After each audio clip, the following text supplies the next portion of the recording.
Welcome to Good Earners, reviewing The Sopranos. And here on Good Earners, we like to talk about family, finessing, finances, and feelings in the world of Tony Soprano, bringing you a new perspective, a fly perspective, and a black perspective. Rich, Spike Lou, how you brothers doing today? Doing good, brother, man. Can I tell you the good news? I forgot my man came back. He came back. That's the bar, I thought it was a one and done. Nah, he came back, man. That's one of the craziest transitions. His exit and somebody else's entrance is one of the craziest transitions in Sopranos. Yeah, man, it's just big facts. Yeah, man, and we thank y'all again for coming back. Y'all know y'all have now joined the Hasidic homeboys with a little bit of Eastern flavor to it. You've been working on that one. The Hasidic homeboys. Tony Wild, bro. Yeah, Tony Wild. Never I don't know where he comes up with this stuff. I just made this up. But nonetheless, we're here for another episode. Spike Lou, what episode are we reviewing today? Today we are reviewing episode 9 of season 3, the Telltale Moozadell. I think I'm saying that right, man. In this episode, happy birthday, Carmela, fellow Sagittarius. I'm assuming this falls somewhere after November and before Christmas. So yeah, happy birthday to Carm. The family showers her with gifts for her B-Day. Jackie and Meadow, they're growing a little bit closer. Jackie Jr. is out in the streets trying to increase his profile. AJ get caught vandalizing the school, and Dr. Melfi has a couple of happy patients that's making her suspicious. This is season 3, episode 9, Telltale Moozadell. All right, let's get to it. As he said in the synopsis, it's Carmela's birthday. And Tony comes out. I know I like this type of stuff. I'm a family dude like that. Tony comes out singing like happy birthday with the little, trying to put his own spin on it or whatever. And he brings her a sapphire ring. Big bag alert. AJ comes around the corner and he buys her the Matrix DVD. Bro, try, man. That's what do we give him anything for effort or? No, he probably had that shit up in his room. Yeah, man, he watched that 10 times already. It's probably opened. Oh, really? Yeah, man. Actually, you know what? I'll give him some bill. He did have it in a bag when he came down. That's why I was kind of like, well, he tried. Yeah, I'll give him that much. But how old is he supposed to be at this point? Or what grade? Maybe we can like a sophomore. 14, 15. Remember he on the freshman football team. 14, 15? Freshman, yeah. Yeah, freshman. Okay. About 14. So about 14, 15. Okay. So that tracks or? Nah, man. That's tracks for what? No, I was doing, man. It doesn't take much to show that you give a fuck. Right, man. That's your mom. Like, it's her birthday. Like, you can't wrap it. Even if you give her a trash gift, or you can get one of those little gift bags, like the bag and put the little paper in there. You could have done something, bro. But that's AJ's. What else we expect? Yeah. What you expect from AJ? Yeah. Okay, I'm he a reader. He could have grabbed her a good book, man. He ain't no reader. You know he ain't no reader. Carmela is though. Right. Yeah, like even we know that just paying attention to the show. This nigga probably don't even know his mom read. I don't know, bro. It's part of me thinks like at 14, low key might have not really known what my mama was into like that for real. Shit, my mama was expecting gifts from 10 up, nigga. Low key, because I'm like, much as I do for you, little nigga, you better do something. Something better come out. Low key, because it's like I still remember like mom having kind of that, there's that gap where you don't really look at your parent as like a human almost, like they're just mom. You know what I mean? You don't look at them like they have feelings or have things until like a certain age. I mean, 14 you start to gather, but I still didn't know interest though. So I maybe I could kind of relate to this slightly. I don't know. Tony definitely gave AJ money, told him to go to the mall that you love so much. You like going to so much with your loser friends. Go to the mall, make sure you get your mom something nice. He left it up to him to what to get, and that's what he came back with. Yeah. That's why he gave him that look and said, right up her alley. Like, bro, like this is just probably one of the I gave you money. This is what you do with it. Yeah, it's I mean, facts. I mean, what are you gonna do? Father Phil's not bringing the good films anymore. So he brings so somebody got to do it. Somebody got to pick up the slack. Oh man! And then Meadow pulls up, and this is by far top 5 Meadow looks. She looks like she has bounced back crazy from Noah. Like she's back in her bag. The makeup is right. I don't even know what you call that thing that you put over yourself, But she's all dude up and ready. She said in her gift, she comes up and she has a spa date, but she used their credit card. So it's really no different than AJ using, the family's money. But nonetheless, Carmela appreciates it because, I mean, the gift, I guess, is the quality time. What did y'all think about that part of it? I think they did a good job, showing how the family lacklusterly appreciates Carmela. Tony went through and through with kids, kind of did what they do. I didn't I guess I did. I'll ask you guys, like buying a big ring like that, is that an admission of guilt from something? Because the show seemed like it. That's how everybody took it. Yes. Yeah, absolutely. Absolutely, man. I feel bad for even using this example because God bless those who have transitioned. But we all remember the infamous Vanessa Bryant ring after the cheating scandal. Oh, yeah. Right? That was a big topic of the I'm only bringing it up because it was really pre-social media. It was a big topic of a conversation. Everybody was talking about it without it even hitting internet waves. It was just one of those things where I remember he got her the big old ring. It was like $1 million something, how many carats? And that's not just that instance. I think it's been numerous times. And that's why when Meadow even looked, first of all, Carmela gave him a look. When AJ came in, kind of like, hold on, man, that's too nice of a ring for your birthday. This might not be a milestone. And then Meadow said, big ring. Like, so everybody kind of knew. Yeah, Tony up to some shit. And they wasn't wrong either. That's what's crazy about it. Wow. Yeah, I know me. I make myself. I'm always quick to put myself in front of the target. I have had a time where I've cheated before, and so I'll be the first to admit it. Nobody else will. And putting myself, I can tell you this. Not in my marriage. This is the young nigging. Thank you. That's the part I was waiting on. Please clear that here part. Here we go again. I gotta. Hey, clarify. Do I have to get into specifics? So, when you married, yes. If you were still single, you don't. But when you married, you want to make sure people know. Like this was yesterday. I'm giving the exclusive. It tracks because it's this weird thing of how your behavior is when you're fulfilling something out there.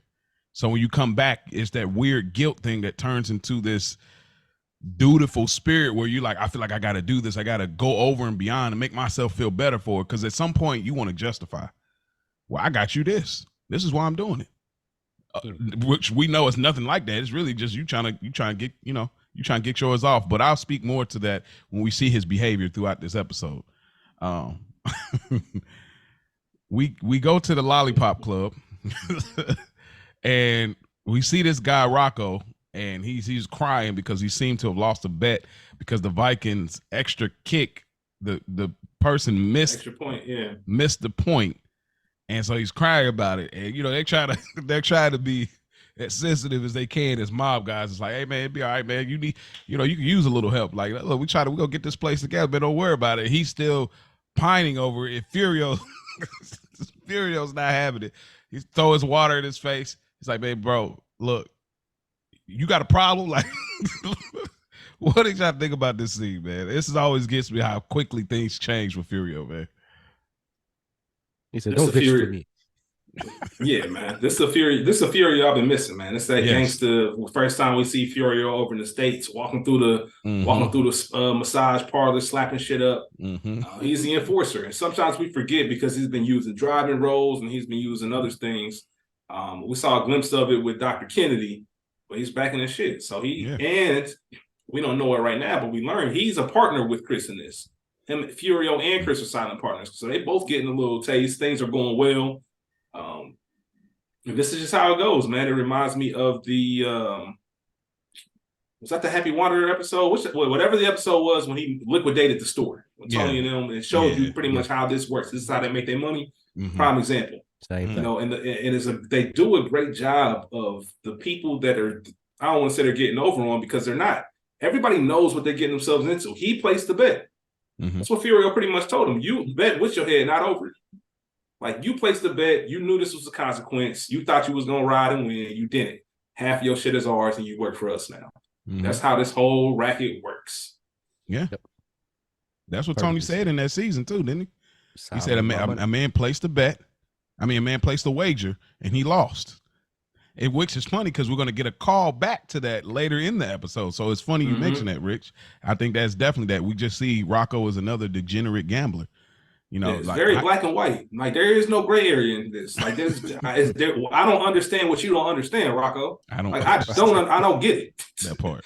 You know what I mean? So the fact that Rocco got gray area and he's trying to plead for his, it's over, bro. It's our part over with. Yep. Yeah, man. We go to the Sopranos house, and it looks like they're still celebrating the birthday. It looks like this is later in the day, and the family is over again, just like Thanksgiving.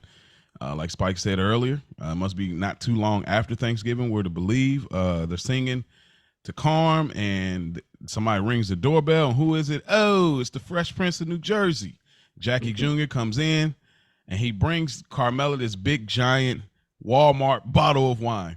What do y'all think about this episode? this scene right here, bro? This is they giving us glimpses, man. They trying to show us that Jackie a piece of dirt in any kind of way they can. A piece of dirt. Walmart. Absolutely, man. This nigga is like, even Carm sniffed it out, like Meadow being there, him popping up, like, y'all play. I ain't here for my birthday. Y'all playing all this shit around my birthday. And then he bring the big cheap bottle of wine.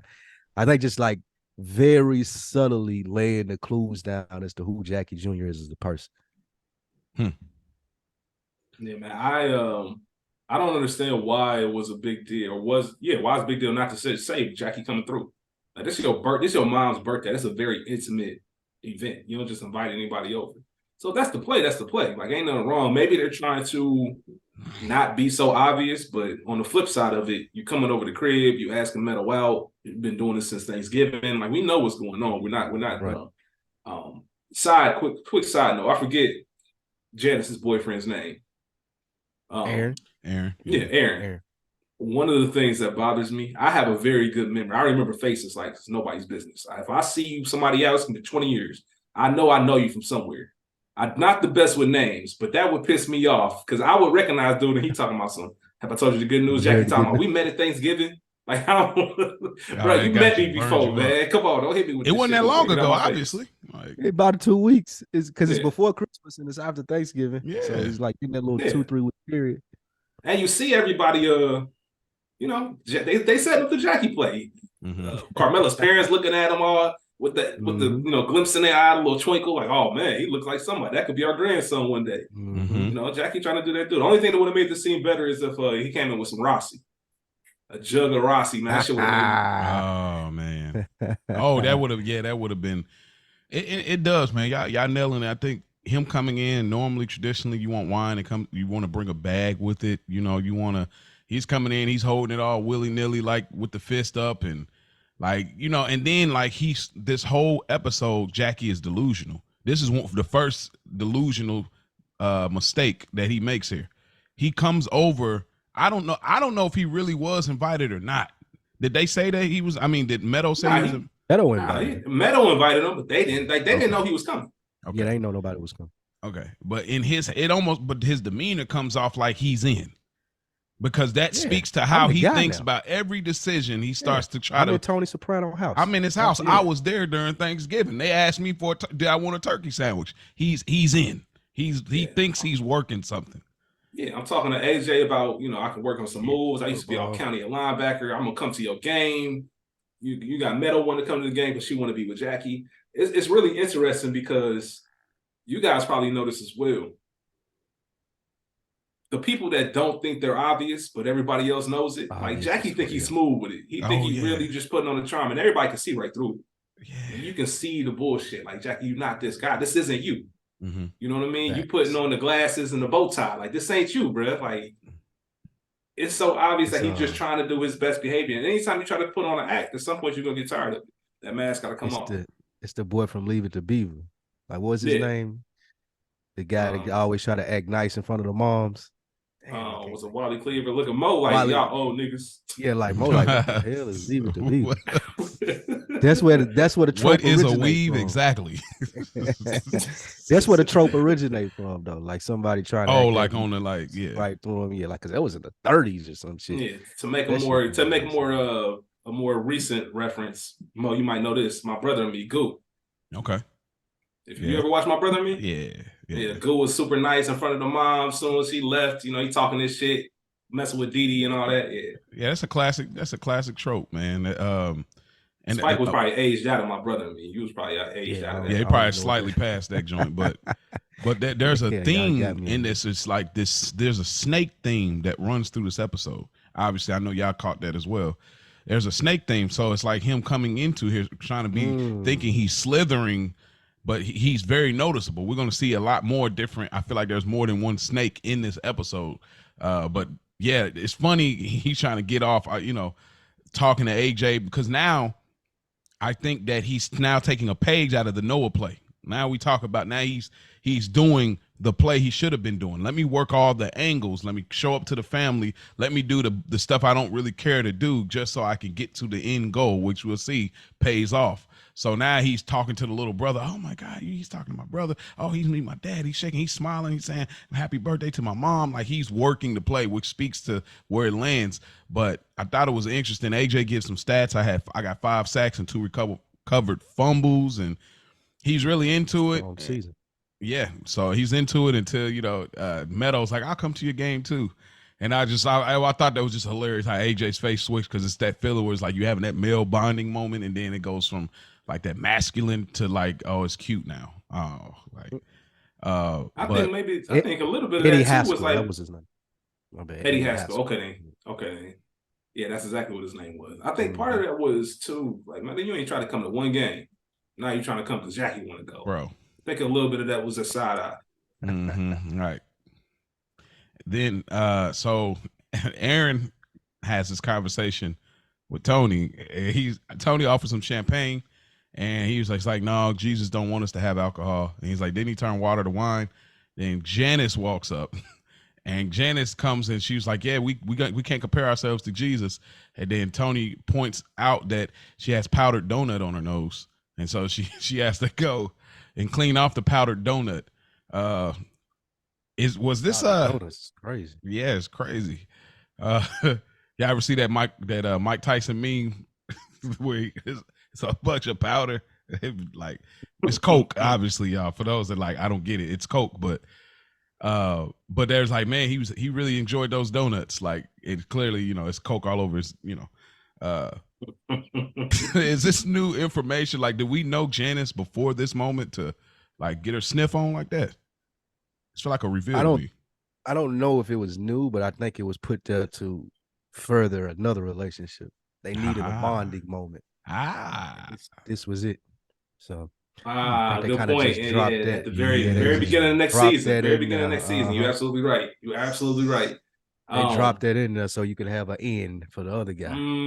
That, you know what? That's crazy, because this is episode 9 of season 3.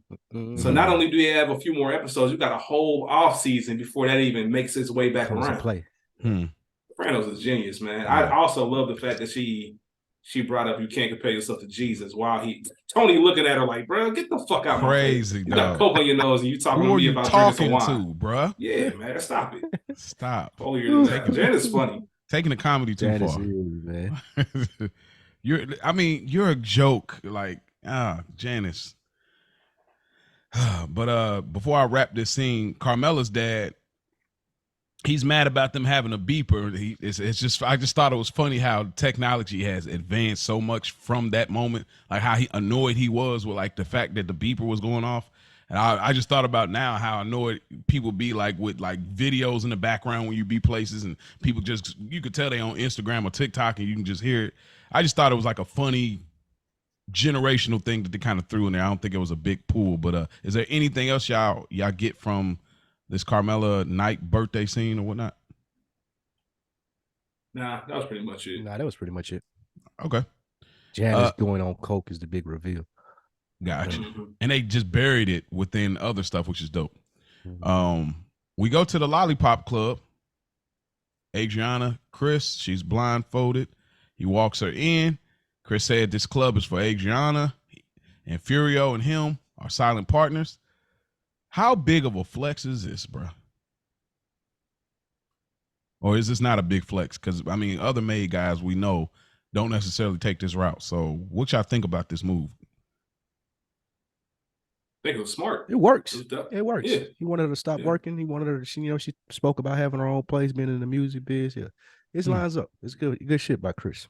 Yeah. That's one thing. If you are, especially in this world, if you're going to tell your lady to stop working, then there's going to be an expectation that you are going to provide or provide for her financially or provide another opportunity for her. And this was it. Chris has worked his way. It shows where he is now. Obviously, we know about the quick ascension, but now it's to the point where he's got his own thing. I've got another rack, and on top of the shy business, I've got this.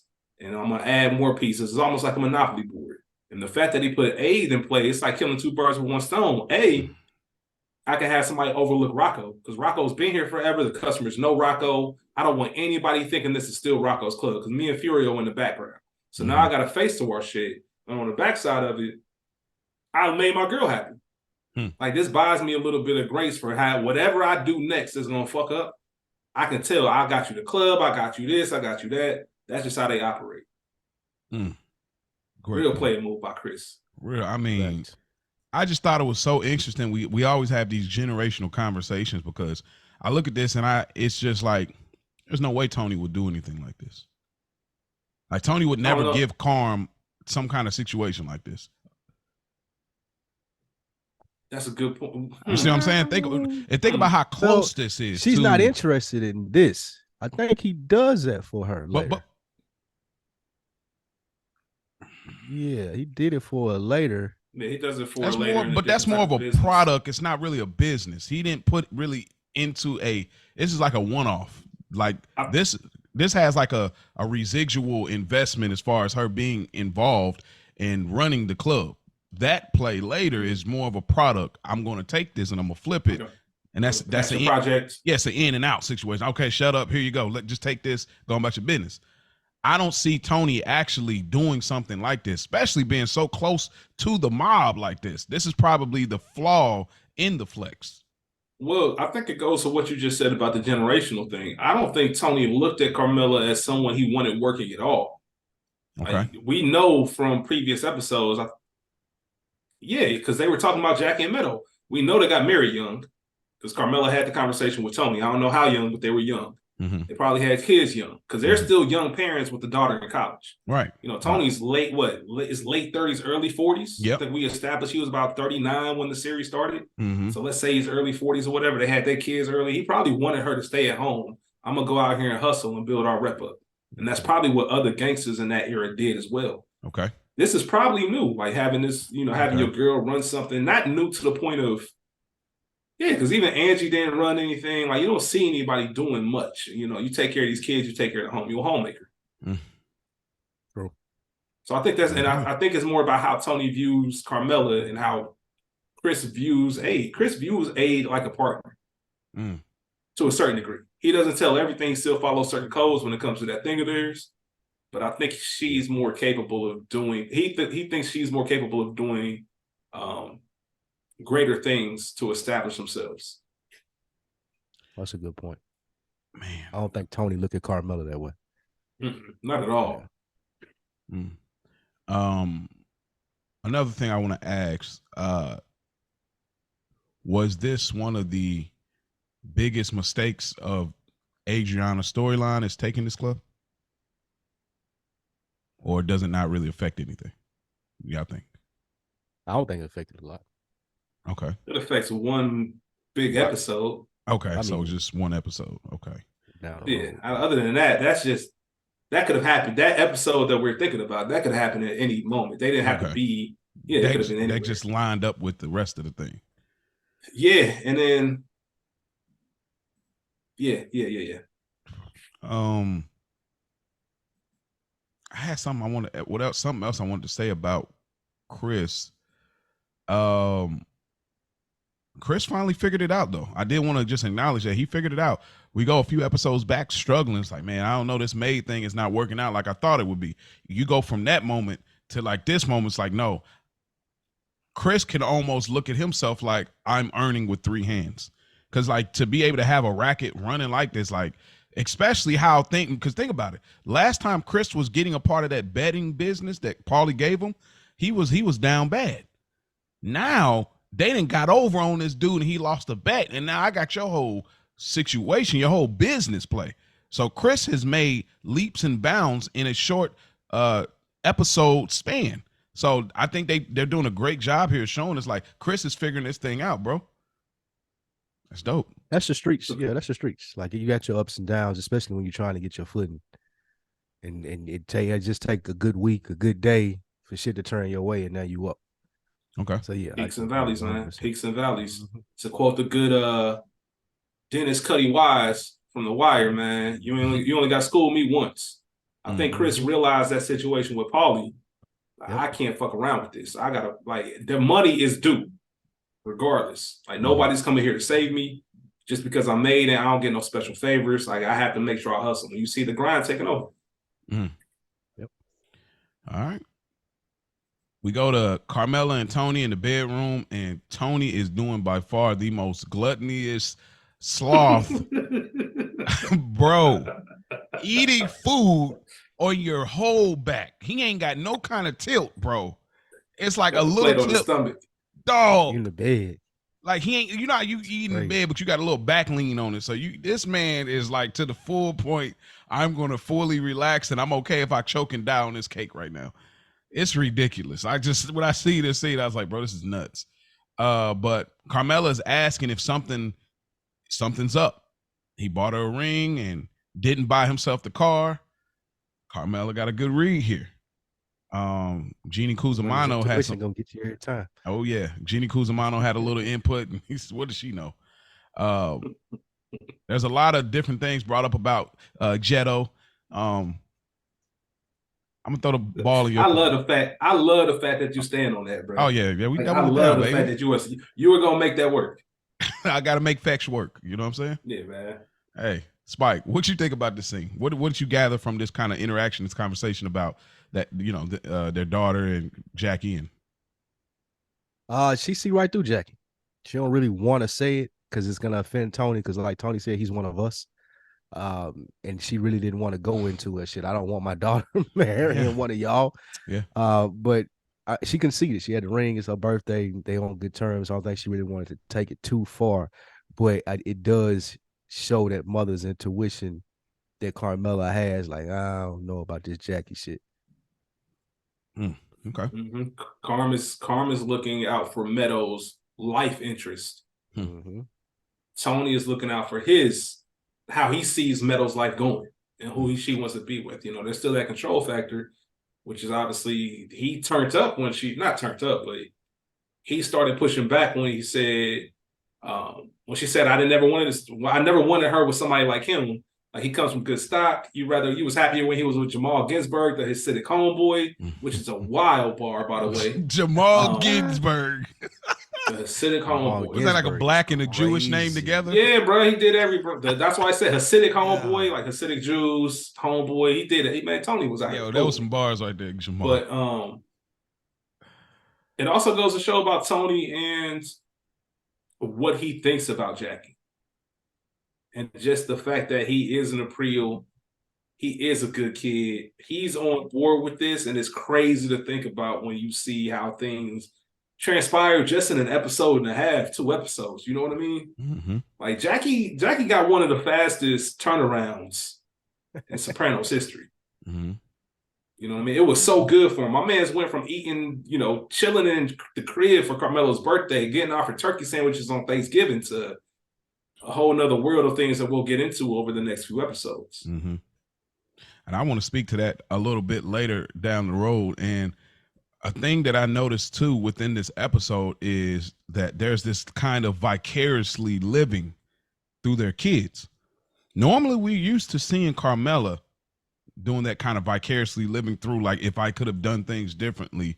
So I'm so sensitive to Meadows' decisions. I'm trying to prevent her from falling in the same trap because I have my regrets. I always refer back to that meeting with Vic at the paint shop. One day I may be free, but right now I ain't free. But I want to prevent my daughter from having this same feeling. Later, we'll see in the episode, there's just one line that I feel that Tony kind of vicariously lives through AJ for a moment, and it's a very surprise to me, but I'll wait till we get to her at that point. Great conversation. I'm always a big fan of the pillow talk. It's a real thing. Anything else y'all want to add to that? I want to make a callback. I forget which one of you brothers said it last week, but there was a comment made about if Meadow and Jackie. I think when Meadow didn't want to just hop into things with Jackie, and one of y'all made the comment of, if Meadow and Jackie do this, it can't just be for play. It can't be a fling. This has got to be taken seriously. The end of that scene shows that. You know, Tony, we've never heard Tony say, all right, you talk to Meadow, I'll talk to Jackie. They're involved now. Like, oh, this is going to be a thing. Let me lay down the ground rules, just like y'all predicted. You know what I mean? It has to be something serious. Tony takes this serious enough to where he's going to sit down and talk to Jackie Jr. about his daughter. They were absolutely right, or y'all were absolutely right, whichever one of y'all said that. I think it was Spike. I'm glad you brought that up. I forgot also, Tony's not seeing a problem because he's under a different pretense or concept of what he believes Jackie is. And versus what, so there's a delusion that like him. Yes. So Tony is kind of delusional in Jackie, and Jackie's kind of delusional in everything, but he's delusional in thinking that he's still doing great in school. He's going to school to be a doctor. His father was in the mob. His uncle was in the mob. Tony is just completely oblivious and think I can just pat you on the shoulder and tell you, hey, stay in school. I mean it. And that's going to be enough. Like Ralph was trying to tell Tony, like, this kid, like, I'm trying to tell you, bro, I know you don't like me, but I'm telling you, this kid is rambunctious. He ain't, you can't just tap him on the shoulder and let him come to your house and tell him you're a good kid. And that's going to be enough to come on, bro. You see how mad he was when he found out what happened to his uncle? Come on. So, but yeah. Jackie doing what he know. He doing what he's seen his whole life. Like you said, his uncle, his dad, and it's the same thing in our neighborhood with black people. Like, you always get the niggas like, oh, they tell their little brother not to do this. They tell their little brother, oh, don't do what I do. And then you look up, as soon as a little brother of age, he out there selling dope too, because I seen my dad or I seen my brother do it. I seen how much money you make. It would be ridiculous for me to try to do something else. At least through their mind, they looking at it, because they don't see all the rest of the stuff that starts to come with it. Same thing with Jackie. Like, Jackie seen his dad be the boss. He see Tony big house. He see Ralphie in and out the crib. He think that that's it, but he gets a rude awakening here later. American gangster, man. Frank Lucas's mama. If you would have grew up to be a doctor, your brothers would have grew up to be a doctor. Be doctors, yep. Fire. Same thing. We paying the ghetto, and Jackie says, we find out Meadow done his homework. Jackie, this is why I got confused. Please enlighten me. I thought he dropped out. Bro, I thought that I'm with you. I thought Jackie was already out of school. Are we having a continuity issue, or is it or about to drop out? Was the line? It could easily. The thing that I convinced myself of is Jackie's still trying to convince her that he's in school, even though I know he told her, but I think he said he was flunking out. I don't think he said he dropped out. So maybe this is his way of having her do it, which is crazy. You got your girl doing a paper when you ain't even in school. That's incredible. Like, that's crazy. Yeah, that's insane. I think it's like what you said, flunking out. Okay. She's really trying to push him to, like you just said, Mo, she's being manipulated, or she ain't seeing straight either. She think Jackie, this guy that not like her dad, not going to be like the people that her dad brings around. She think Jackie in school, pre-med, she under the same pretense. Oh, he need help with his homework. This is my boo. I'm gonna go ahead and knock the homework out for him because I see that he's struggling. So like she digmatized. Got the condom ready and everything. Well, I about to say they ain't slid yet. This is the first slide, ain't it? Well, I thought I was under the assumption that after she wrecked the car, it was over. Oh yeah, yeah. That could kind of thinking now. Okay. I'm thinking now that this is like the second, third, fourth time, like they in it now, which is why. Really? Yeah. Okay. I'm thinking they in it. Let me look at the language here. Let me see the couple of lines leading up to it, because I was under a thing where, okay, you kind of saved my life when I crashed your car. I got the emotional connection, but I'm still making you wait. So it seems to get more affection out of it than I was under the impression that she was like, how can I repay you? And he's like, why don't you surprise me? And she pulls out this, maybe so. Maybe this I think I'm with Spike on this one. I think that's already happened, because from everything we know about Meadow and just from life, I think if it was their first time, I don't think she would present it in a setting like that. Yeah, it wouldn't have been. I think it would have been in somebody's dorm room, somebody bag. She kissing him. She pulled out the Aggressive. niggas do Yeah, that. She pulled a nigga move yeah. with the way she slid Yeah. that condom She out was of ready to nowhere. go. Yeah, Yeah, you're right. like woman She was asks you got a RTG. condom, shit. Nigga, what? It's already on. You know what I mean? So it was Metal was ready. I don't think that didn't give me their first time vibes. Yeah. Okay, It give I me got that. you. Now she hooked. She into it. Yeah. Yeah, she want to do this just as much as him now. Y'all hit us RTG. up. GoodEarnerPod _Sopranos on Instagram if y'all feel like it is the first time and give us reasoning why. But yeah, I lean towards that. I can see what y'all think that it does kind of feel that way. There's a slight part of me that feels like, well, you've gotten the virginity part out of the way. You try to do it this way. Now you're kind of, anyway, I can't go down because I had to get more detailed and it's not that deep. But nonetheless, I'm with y'all. We pan over to AJ. I guess they're in a high school after hours and they're swimming. There's kids That's there. Something. What? That's something I forgot to mention in that scene, bro. Oh, what the scene before? No, Carmela's birthday when Carmela said, or excuse me, when AJ asked can I sleep over as long as I'm in bed by 12, and Carmela negotiating in bed by such and such sleep. You know good and damn well, bro. You ain't even gonna be there to supervise. So what makes you think that AJ of all people, Meadow wouldn't even do that? So you know AJ ain't. Delusion. This is all in this episode. People good pull, man. Tell or tell. Telltale. You know what I mean? Moozadell. Like it's which story are you telling? The truth or something else? I got a fact in this scene that's gonna blow y'all mind. Are you talking about the Lady Gaga? Oh shit, never mind. Oh, my bad. Sorry, I'm surgical with this, Jay. My dog Mo on top of it. I've seen this like a few times, but do you got any other information within that? Like because I never looked further than somebody saying that. I'm like, oh, that's crazy. Nah, that's pretty much it. I think if you get to the I think it was like the 10:58 mark or whatever the case is. I can't remember what it was, but she's one of the girls laughing. She's one of the girls smoking cigarettes in the scene. Yeah, she's watching. She's smoking. I don't know if she drinks the Coke. Yeah, she drinks out of the bottle. She's the second girl, like the one in the middle. Oh, okay. Yep. That's her. Yep. Crazy.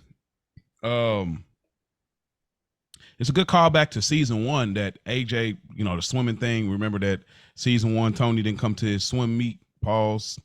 But AJ was in the swimming at that time. I don't know if that's just like some cool callback to his skill level or whatever, but this by far is some teenage Justin Bieber, Miley Cyrus, white kid doing the most with no repercussion type behavior, bro. There's no line of convincing that you could have done with me in freshman year. Like, let's break into the school, smoke cigarettes. Like, bro, what? Nigga? Nothing. I'm glad you said that, Spike, because nothing about this is appealing to me. Nothing about it. Like, nothing sounds like a good idea. I mean, you idiots are in here in your swim trunks, bare feet, breaking glass all over the floor on water. Come on, man. Like, y'all are dumb. You throwing it. But what enjoyment would I get out of throwing my principal's desk into a pool? Bro, it might be some privilege shit because niggas ain't never been in no school with no pool. Right. It must be that. It must be that, man. Maybe the Hasidic homeboys. But yeah, man. Nevertheless, like our swimming team in high school had to go to the Y. Big facts. We didn't even have one. Yeah, man. Like, we just had a girls team. Right. You gotta go to the neighborhood pool. We put right, straight up. In the apartments. Pride shit. Welcome to Franklin Town, nigga. Bro. Like, you got one hookup in the apartment and they gotta let all of us in. Like, they got the key to open the gate and all of us just come in there. That's how it go. But yeah, they just start destroying this place, going crazy. They find this really fun and really, I mean, this really made me, I just couldn't stand this. You smoking cigarettes over the pizza. Like, you got chlorine on your bodies. You niggas is lame, bro. All right, what is we doing? House parties, man. I mean, you know what I'm saying? Like, you just start destroying stuff, throwing trophies. Like, I hate this scene. I mean, I hate it so much. Like, I don't know. It's just counterproductive. And then it just, for us, y'all already know we black. So it's like, it's a lot of privilege here, bro. And it's just, it never resonates for us. Like, it's never like, you're not going to do this and not be expelled if you're black. Like, it's not happening, bro. You might go to jail. Bro, beyond breaking and entering. They're probably going to lock you up. Absolutely. School, I'm sorry. Bruh. Come on, man.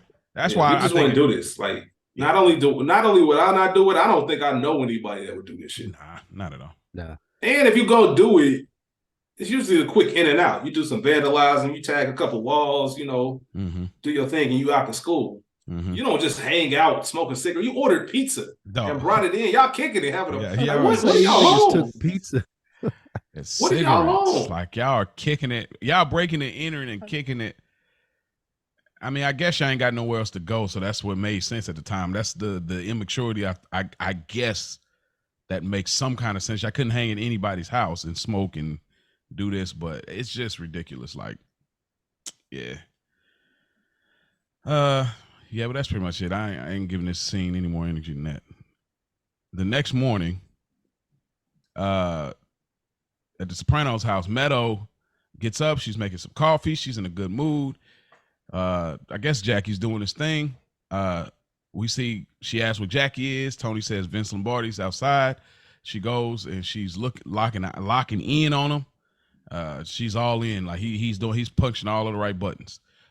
This is a very interesting scene still. She wants to get a car. They're not going at all.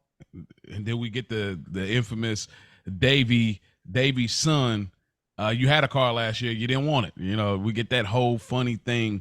I'm going to throw the ball in whoever wants to respond first. But I just want to say that Jackie should have played this role. Because you really are. This is really who he is. He's delusional to who he think he is. Like, this is you. You did play football. You probably did well. You pretty stout guy. You played linebacker in high school. This is your role. You're in. He missed his calling, bro. Like, you're in, dog. You're going to get all of the benefits connected. You're connected this way, but this man by far drops a bag. He ain't want that. Jack ain't never seen nobody make no money from football. Everybody he know gangsters, bro. Like, like he doing what he know. Like, you're right, he probably was good at it all county and whatnot, but he probably went through the same shit that AJ did. Lack of paying attention, not really engaging, not really applying himself to shit other than wanting to be a gangster. It's funny that AJ didn't get that bug. That was one of the biggest things that frustrated me throughout the Sopranos viewing history, was just that bug that Jackie has, that I want to be a gangster type shit. Like, I was surprised that AJ never got it. Yeah. He doesn't have that about anything. I think that's what's even more frustrating about AJ. There's nothing that you even wake up about, which we'll talk about in the later scene when they're in the principal office. But Meadow, man, I love the fact that Tony said you could have had a car last year. I would have told her straight up, you know, the same thing that's paying for your school is the same thing that got you that car, right? It's all the same bucket. So I don't know why you turning your nose up at the car just because you know, dude. I got that car. I didn't steal it from him. All right. Like, I can't help it. This Pop's a dirtbag. You know what I mean? But she trying to just that car play isn't about wanting to come down to see y'all for dinner. It's to be closer to Jackie, man. I want to move in and out with Jackie. As soon as she looked at Jackie outside, like, oh no, we need to make this a thing. Facts. I gotta pull up on him. I got to have it.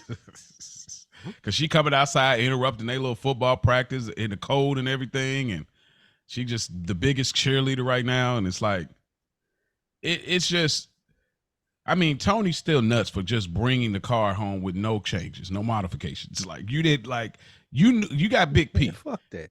Nah, bro. I mean, you could have took some of his items you out a the car. Child. Nah, you a child. It don't matter, Mo, because they go to school together. They go to school together. Okay. Eric gonna see that and be like, hold up, this is my shit. All right. I'm talking about as a father. Forget Eric. Man. I'm just saying, it's like, you know how your child is. You like, I already know this play. She rock with him. All right, let me take this little freshener that he had in here. Let me take his little bullshit. Like, let me take some of his stuff up out of here. He didn't do that. Like, you brought it home fresh with the same mileage thing. You got it clean. Like, you got it clean. No paint. You know, Big P and everything. You don't make no adjustments. Like, straight off his garage to our garage. Happy birthday. Here you go. Congratulations. You graduated. That's crazy. He probably looked at it like she gonna figure out this air car. So what's the point? You know what I mean? I'm gonna go to school the next day in this whip, and Eric gonna be like, "Hold up, my whip just got taken. And you driving the car? I don't care what you painted it. That look a lot like the shit I just drove. You know your car." Oh man, that is nuts as a father, bro. He's probably like, "Man, fuck it, man." Yeah. Don't turn your nose up there. Yeah, but I did. Y'all right though. I think y'all are truly selling me on the fact that this is all that Jackie knew, and so he never had an alternative to think about. He's in school, he's doing some things, but he don't really respect that route. You know what I mean? Like it doesn't matter. He just don't respect that route. Like that's why he's not. We don't. Nah, I don't think he that smart. He almost drowned as a little boy, but we'll get that reference later. I about to say maybe he could have been smart if he really was applying himself, but he can't even do this right. So y'all are selling me on that point. He could have been smart.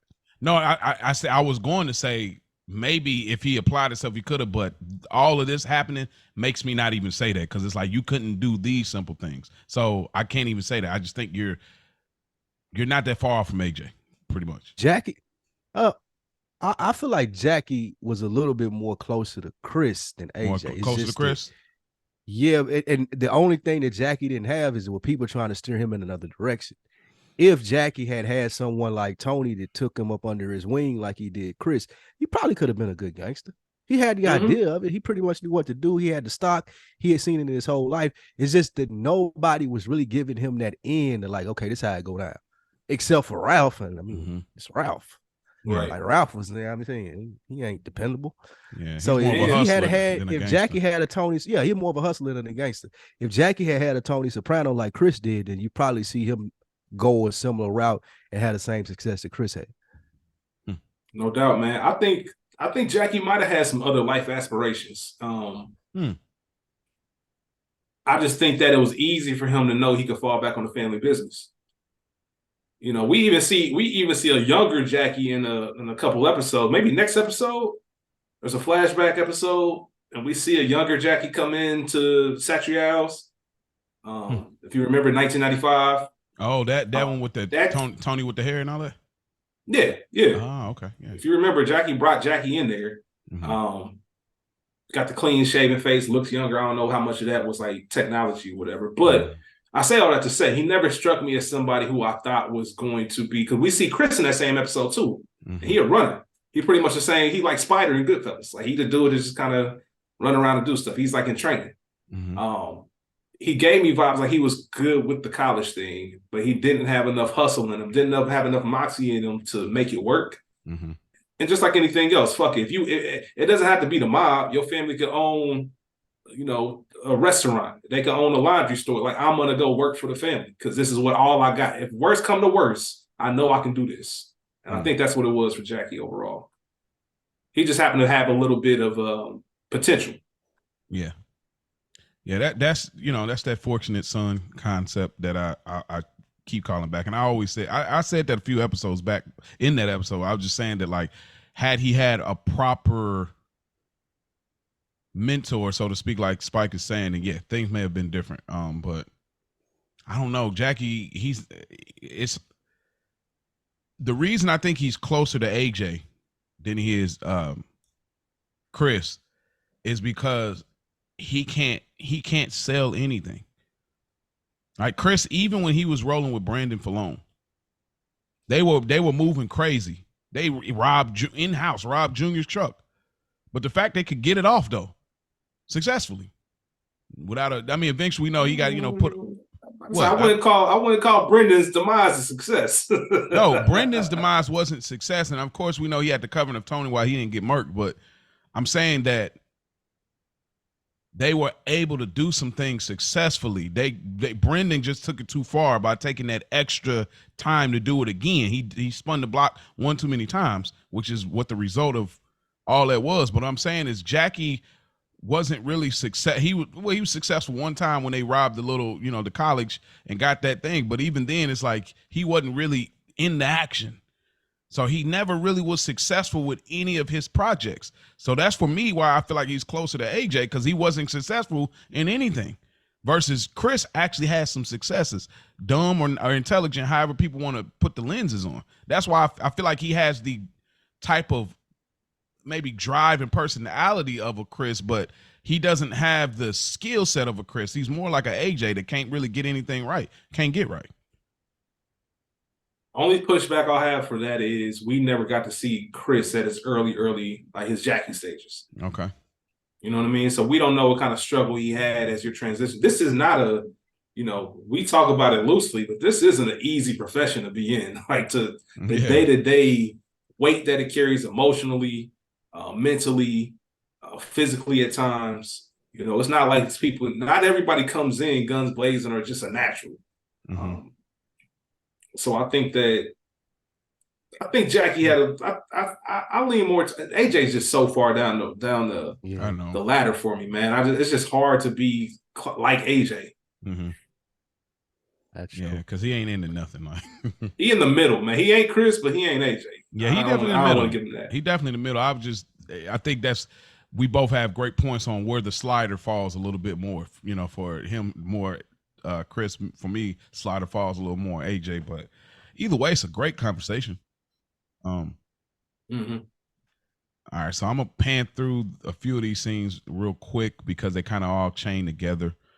The next morning, they check out the pool's destruction in that whole area. They find a pizza. The cops go to the pizza parlor. We get the that famous line, nothing wrong. My pizza never done no good, or however the quote is. All this is just whatever, bro. Like all of this is just like, well, y'all get it when we get to the end of the end. But they check out the pizza and basically they find out it's AJ, and we get to the Sopranos house. Carmela's trying to get them together. Tony pops up out of the corner, and then Tony speaks about the fact that like they're gonna put you off the football team. And that's the line. It's something along those lines. That's the line I was talking about where I feel like there was like a little bit of a glimpse of vicariously through him with the, varsity athlete thing. What did y'all think about kind of the sequence of things up into the punishment of AJ at this point? I don't know if he's necessarily living through AJ with the varsity athlete, but he does know, like you have peeped out, like we have said, AJ ain't about shit else. So if you got this opportunity, bro, and like you playing football, you seem to be good at it. I don't know what else you do well. I haven't seen you apply yourself to anything else. So I'm going to push this football thing. I'm going to be really behind it because I don't want my son to be some failure or fuck up out here. He damn sure can't do what I do. I've seen that, peep that early in the game. So if he can play football, at least have a chance, be a scholarship athlete, go to college somewhere, Division III or whatever it may be, that would make Tony happy. And I think that's why he's leaning on. I don't think that he's living through that. Like, I don't think that he's living vicariously through AJ because I don't think that AJ is successful enough at it. But I do think that he likes that it's something that AJ is mildly succeeding at. Because he ain't succeeding at shit else.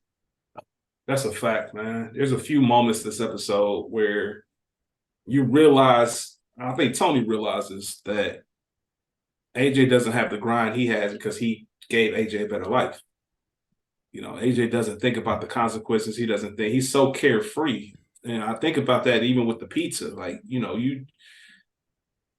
don't think to cover your tracks, man. You don't think about all the consequences that come. One of the things when they went to the pizza spot, it was crazy. The cops pulled up like they was looking for a fucking mass murder. But when they asked the pizza dude, the son, they said, who makes this order? He said, I'd rather not say. I think because AJ's dumb enough to put the order in his name. That must be a AJ Soprano order. And he was like, man, I know the Soprano name. I ain't even trying to get involved. But now y'all talking about I'm an accessory, even though that was probably some bullshit. You can't, how am I gonna be accessory because I sold a motherfucker a pizza? Because I gave him some pizza, right? Yeah, man, come on, stop it. That's how they caught another character up on some false, like, yeah. AJ, they caught AJ on some shit later this season. You know what I'm saying? Gave him a false thing about DNA, and AJ dumbass believed him.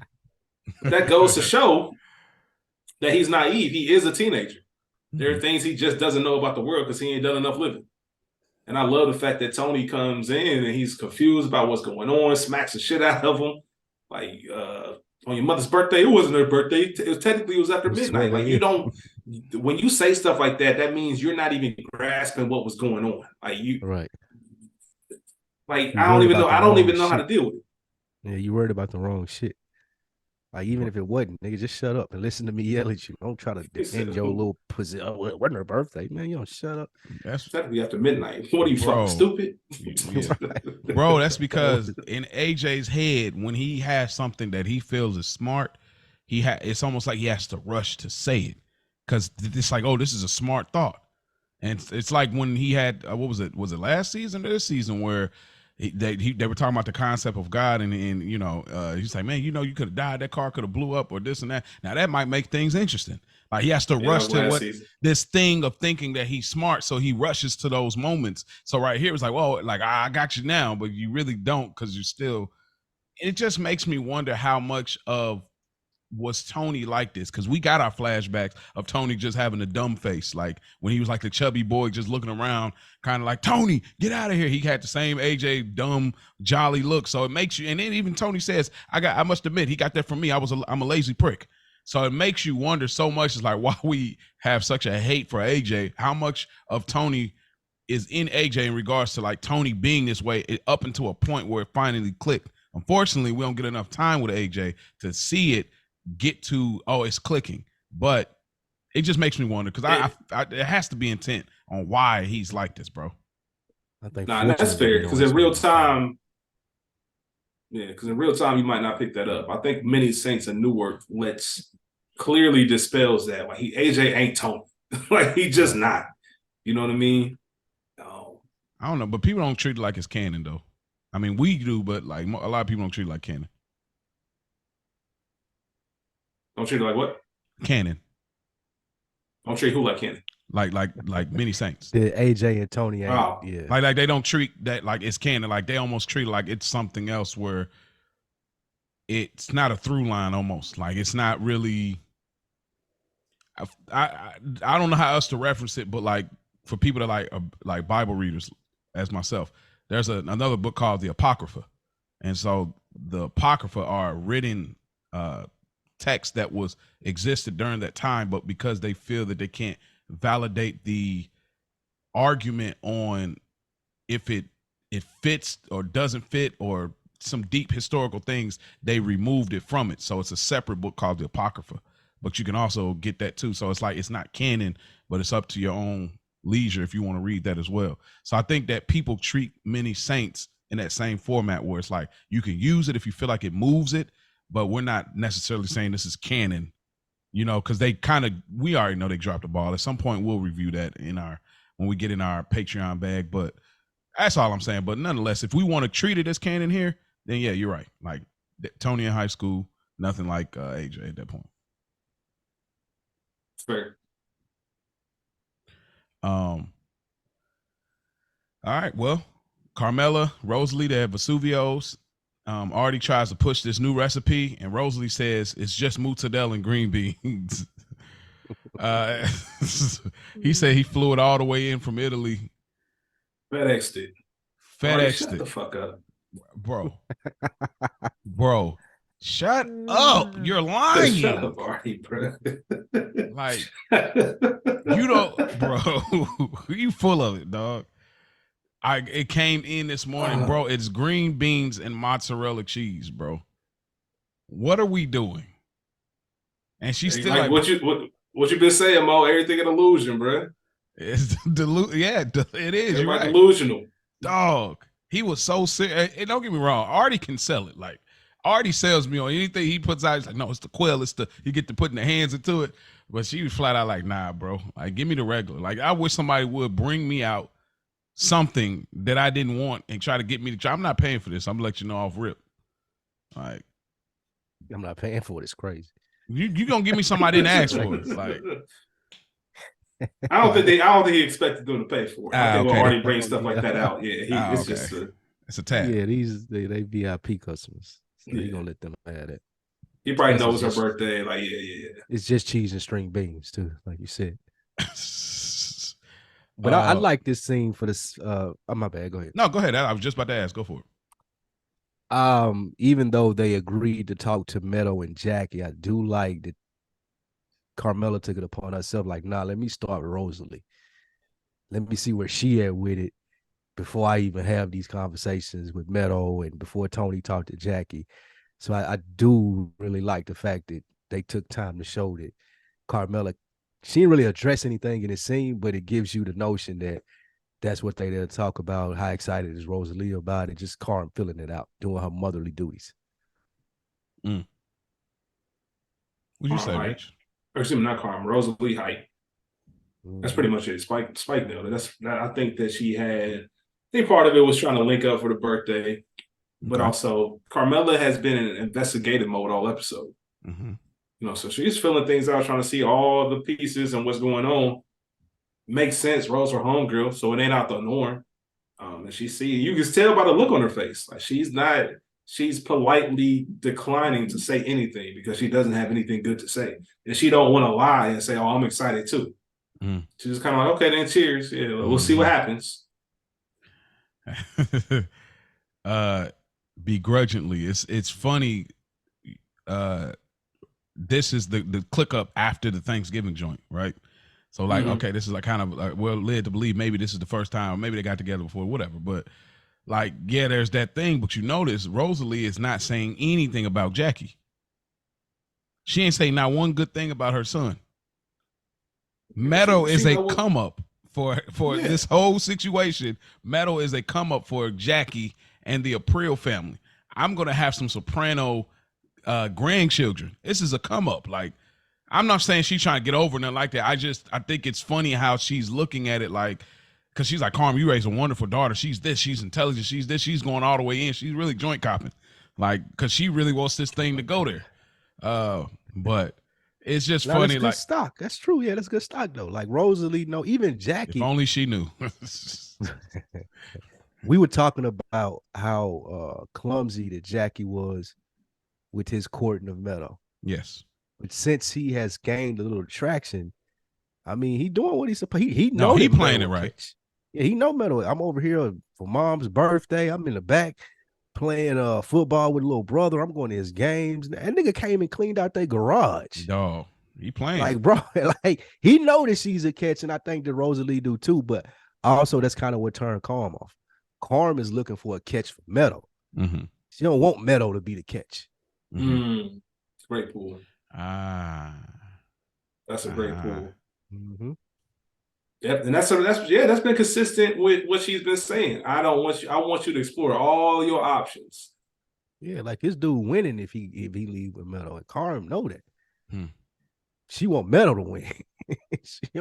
So when you say Tony, that's a great pull. Is Tony the catch, or is it Carm? To her, it was back in the day. Because if you remember that story he tell was in season. Well, I don't know what it was. Later down the road, the blue dress about the fight. Yeah, the fight. Yeah, how she was looking at him and shit like that. And of course, we know the Soprano name and what it meant. His dad, Spike Deep out here, boy. Let's go. His dad and her. I want to say her cousin or uncle or somebody, but like they knew who he was. So Tony was always the catch for her. Okay, but she also realizes too, in the place that she's at in her life, that maybe he wasn't the catch, and I'm trying to prevent Meadow from doing that. Okay. Tony was on his academics, man. I'm the prize. I mean, bro, don't get more started. Don't get more started. I swear, bro. You went and did it, Rich. You went and did it, Rich. But bro, it's just it's just this clip that I think about when I think about. I'm sorry, real quick sidebar. Like J. Cole, like he has that line like from his last album, I believe, but it's like put an M up on your head, you Luigi brother now. Yeah. So there was this funny skit that was on YouTube. This dude just was dressed up as like all of the characters in Mario. So he was dressed up as Mario. And so he's listening, man, Cole ripping it. He dressed up with the whole Mario, black dude dressed up. And he's like, put an M up on your head, you Luigi brother. Wait, what does he talk about? Luigi's brother. He said, Peach, come in here. Here it is. Look what he said. He's called me Luigi brother. I'm number one. I'm player one. Luigi Mario brother. Yeah. Calling me Luigi's brother. Like, so it's funny, like the catch they anyways. That's where my mind goes. I'm weird like that, but it's just funny. But anything else y'all want to add to this conversation as far as this whole, overview of Jetto? Just the Spike mentioned it, him cleaning out the garage. Carmela's relationship with Tony, she's probably seen all of this. Like, she knows this is something that's not going to keep going on. And I think I don't know if we discussed it before, but just from a woman perspective, don't introduce, and this is a human perspective, we don't even have to make it about who you're dating. Don't introduce something to me that you're not going to be able to maintain, whether that's a friendship. Like, if this is you, this is you. If this ain't you, this ain't you. You know what I mean? And that's not Jackie. He's going above and beyond, and it's so obvious to Carmela, like we talked about earlier. Facts. I mean, but everybody does that though. Like everybody does that. Like, if I don't know, man, I'm not cleaning the garage because that's not something I want to do anyway. I don't care. I always feel I got other ways to impress you. Like, right, but everybody got a version of that. It may not be the garage, but everybody got a version of cleaning the garage. Brother in football or none of that. I mean, we gotta let's go back with 19. let's go back. Like, we at that age now, obviously, but like go back to a 19-year-old. Like, she's bad. She's got it. She's smart. She's really out of my league for real, but she's on me. I'm trying to lock this in for real. I'm happy to be here, low key. I was on my Noah at 19, bro. I mean, but Noah looking out for Caitlyn was his cleaning out the garage. That's his version of it. Okay. So everybody has that version. Okay. It just be like, he ain't that intelligent to have that type of move. So he's like, okay, well, I'm physical, I'm muscular, I could do this, so everybody got that version of that. So you know what? That's a great example, Mo. That's a great example. Right on. Gloria. Who Meadow or Tony? Who is cleaning out the garage for, Meadow or Tony, you think? It wasn't Meadow. Right. Yeah, he already landed. That ain't what he's trying to impress is Tony. He's trying to get Tony to feel like that he's a stand-up guy. Yeah. You feel like maybe trying to get Tony off his back some, like off the watch eye of like, he want the cosign. Like, he wants the cosign from Tony. He know he good then. I can ease up on the full court press with Meadow if I can impress Tony. Then I can get into my regular Jackie Jr. scumbag bag. Okay, so I need Tony fuck with. Okay. So I need Tony to fuck with. Yeah. Okay. Fair enough. But we see Gloria. She step out the whip. Tony's pulled Gloria up. Trillo. Oh man. Boy, oh boy. So many things. There's a lot of things I could say right now that I'm not going to say. She walks up to Tony, and he brings her a wallet, I guess, a woman's wallet, but she talks about this customer that buys a Louis V pouch. A Louis V. She pulls up the watch, says like, this guy buys a 600 Benz every year. Is that what she said? 650. And this is a direct correlation of distinction from Carmela versus Gloria. This is a through line thing of what attracts Tony with women that have their own, women that they don't necessarily need him, which is a very attractive trait in general. We see that a lot in this era, but like, she pulls up the watch. The watch may cost the same amount as the ring he got for Carmela, and she got it on her own, for all we know. No. The ring probably was a little bit more expensive. A little bit more? But the watch is a flex though. I don't want to take nothing away from the watch, but the ring, that was a nice ass ring. Yeah, no, it was. I mean, that's a sapphire, yeah. That Rolex right there probably ran her about $5 or $6 grand. $5 or $6 grand? Yeah. That ring was probably, I don't even know jewelry like that from a ring standpoint, but I'm sure that ring was over 10 grand. That sounds about right. That was a big boy ring. That was you can't even, that's one of the rings you can't even wear every day. Yeah, she got to put that in the safe. Yeah, that don't even stay in the crib. But it stays in the safe in the crib or a safety deposit box, one of the two. But I think it speaks volumes bringing that Louis V pouch. It's like, you got your own. Like, what can I really get you for real? You got your own money, so let me give you something to put that in. And she wasn't impressed by it. Oh, this little shit cool. Appreciate it. Mm-hmm. Appreciate it, little homie. That's definitely little homie Tony right there with the like, oh, that's cool. But this man is so into, he's rubbing her hair in public, like they getting a little kiss off. Boy nose is open, man. Bro. But this is glorious. I wouldn't have the nerve to do this as a married man in public. That's why I probably wouldn't be a good cheater. Bro. You see the look on Tony's face? This nigga outside. Bro, that's what I'm saying. But bro, he is hooked. She got that. That nigga doing a little thing on her hair. Sheesh. Bro, she got that. Like, she got that. You know what I mean? The look he giving her, bro. He looking at her like, man, bro, that nigga he's smitten by her. Bro, did you see what happened later in the episode? That's what gave the whole giveaways in the later part of the episode. I was like, oh, you a magician. Oh, you know some things. She one of them. Oh, you definitely one of them. Oh, you one of them. When she said, one of them, when you have to ask yourself, what the fuck am I doing, bro? Like, your tolerance level of tolerating this type of woman, it's like, extended so far because of this thing right here. So that's funny. But yeah, he's out here, he's wide open, like you said, nose is open, and it's crazy. Like this whole thing, he's really trying to like get her out, and get her out in the open so they can do their thing or whatever. But she pretty much says she got to work and finish up things. And I think that she's really practicing restraint, because there's some more things about her character that is revealed in this episode. So I think she's really trying hard to practice restraint because of her history. Anything else I gather from this car lot scene with them two? I don't think she practicing restraint. I think that look on her face when she walked off is her knowing damn full well what she's doing. She know what Tony wants. She know the type of woman that he's looking for. She ain't acknowledged the ring on his finger still. It's right in her face every time. So that little smile, that little sly smile that she gives walking away, for me, what it says was, yeah, I got this nigga wide open. Like it wasn't, I'm gonna play this cool because I've been hurt before, or I previously tried to hurt myself because I was so heartbroken. Like it was like, nah, this is what she do. Like you said, Mo, she a magician. Like this her bag right here. Mm-hmm. Like you see how she had the dude even before Tony came. Like, that was light work. I get him to come buy a car every year. Man, spending 60 grand, 70 grand every year with me. Not because he wants the car, because I'm glorious. Like I think that like that whole scene right there show us that like, nah, she's in her bag. Worthy opponent. Yeah, exactly. Yeah, definitely. I mean, one would say maybe your match, nigga. Female Tony.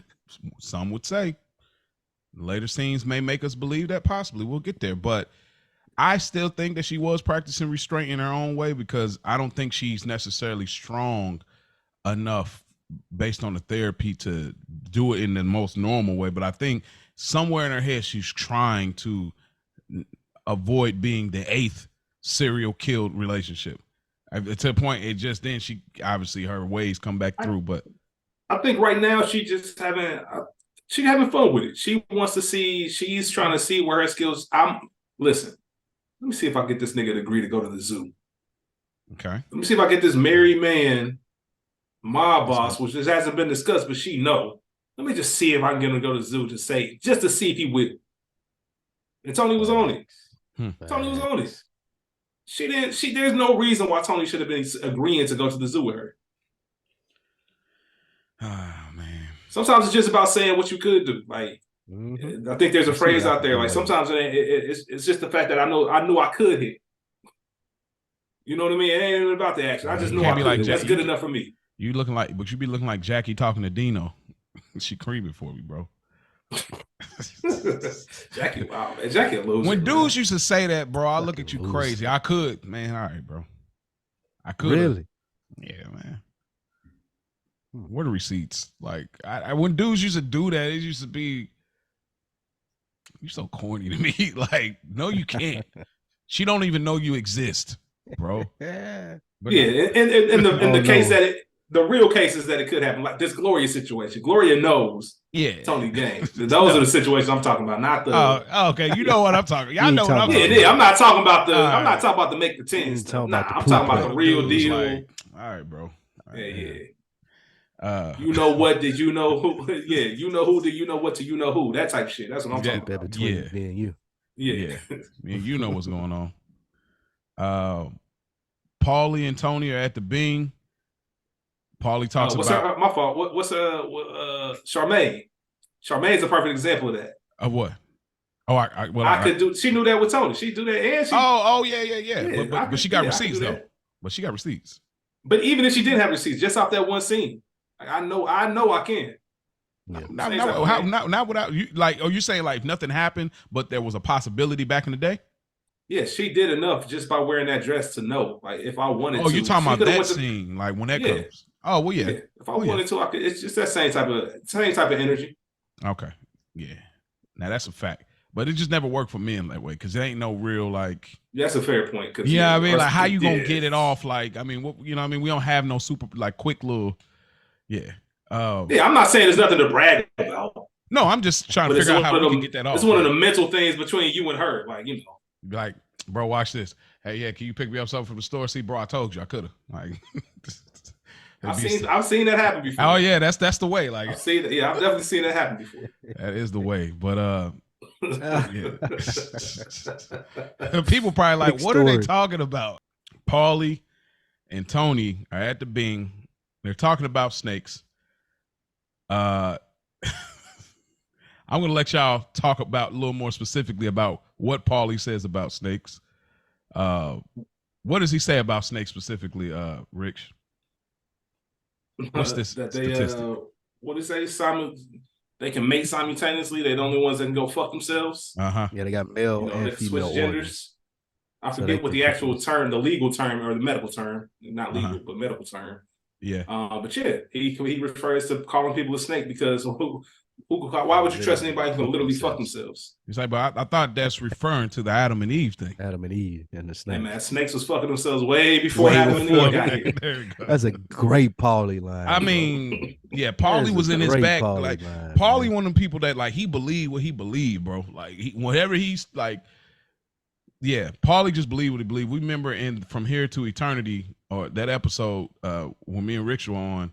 It's just like that whole like equation came up with like, oh, that's over 5,000 years, and you know, just coming up with like he's the 3 o'clock thing. Like Paulie just one of the people that like he's old school. He believed what he believed, and that's like he has a little bit of superstition in his way.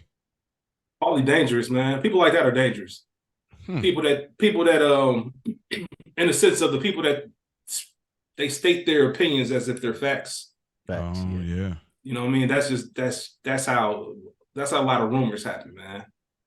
Mm-hmm. And rumors and Paulies is synonymous. Mm-hmm. I was just about to ask y'all about that. Do y'all think that this is setting a little seed up for Paulie being a snake, like not being able to keep his mouth shut, not being able to be trusted? Yep. I mean, I didn't even count how many snakes are in this. Well, I'm gonna tell you this much. Well, Jackie walks in. That's a snake. Obviously, a snake. Yeah. Tony's a snake. There's a lot of snakes in this episode. Gloria. That's a good point because by the time we get to the end of this season, there's some things that change with Paulie. Mm-hmm. Starts up a great storyline and a great run of one of the most iconic moments in Sopranos history started because of Paulie. Yeah. You know what I mean? The weight. Yeah. So yeah, and that happens very quickly. That turn is gonna start very soon, and you might be right, Spike. This might be the beginning of it. We know what directly caused it. There was a certain sit down that caused Paulie to be that way, but this might be the lead up. Yep. Yeah. Do you know what you've done? I thought you was on Atkins. It's crazy. I can't wait to get there. But Jackie Jr. walks in, and you know Tony offers him a drink. He drink what he's drinking, which is some red wine. And this is where he finally has that conversation. It's like, hey, bro, look, now it's for real. Do what you're supposed to be doing, bro. Like, be on the straight and narrow with my daughter. Stay in school. He's like, I mean, I just wrote a paper the other day. I aced it. I mean, I can't believe this dude. Like the nerve of this guy. What did y'all get from this interaction with Jackie walking in to the Bing? And did Tony set him up to come to the Bing to talk to him? Yeah. This is a Satrias. Called him down there. Satrias. Satrias. Back of the so yeah. He called him down there though. I was expecting him. We got to think about this talk. Well, this was him It's funny because we know how much Tony dislikes Noah, and the idea of Meadow dating outside of her kind. However, we see Dad Tony. It doesn't matter even if he is in this kind. He's gonna protect Meadow. He wants her best interest at heart. As soon as Jackie starts saying, "Hey, shut up, listen to me. Like this is how this is gonna go. If this is what you're gonna do for if you're gonna be hanging on my daughter, this is the expectation I have of you. Forget about Meadow's expectations, which I'm sure she has her own. You have to meet hers and you have to meet mine. You know what I mean? So this is going to be a real important thing. And I'm giving you the proper respect to sit down with you as a man, face to face, because I care about you. But I need you to look in my eyes and know that I'm not playing with you. Right? So tread lightly. If this isn't what you want, then no harm, no foul. But if you're going to proceed, you know exactly what's going forward. Sort of like Carmela's therapist told her. You can't say nobody ever told you. Mm-hmm. You know what I mean? I'm telling you right now. And Jackie's in over his head. I never knew what Jackie's play was. I never knew what he was planning. Once you have that moment, you either got to be all in or you got to own up to what you've been on. Because there's no out. You can't sit there and agree and then be on some bullshit. So I never understood. It goes back to maybe that supports your AJ theory. Because he didn't think this out at all. Like you left yourself no out. And that's like rule number one as a gangster. Facts.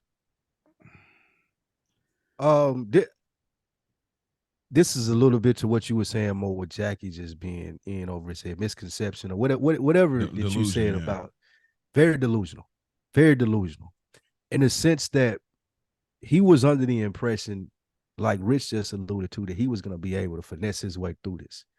But once you sit down and you have this conversation with Tony, that delusion should have been gone. Like you should have been able to own up to, all right, man, you know what? It ain't even that serious for me, bro. Like, let me go and count my losses and get up out of here. Or let me double down and really fuck with her. But under no circumstances, especially once they show everything else that he's into. Like this man, Tony, he run Jersey. So you out here selling X, you out here at the clubs, whatever you may be doing, you at the little underground casinos, like he's gonna be there, bro. And this is your old lady, this is your girlfriend, dad, who can literally like wipe you off the face of the earth.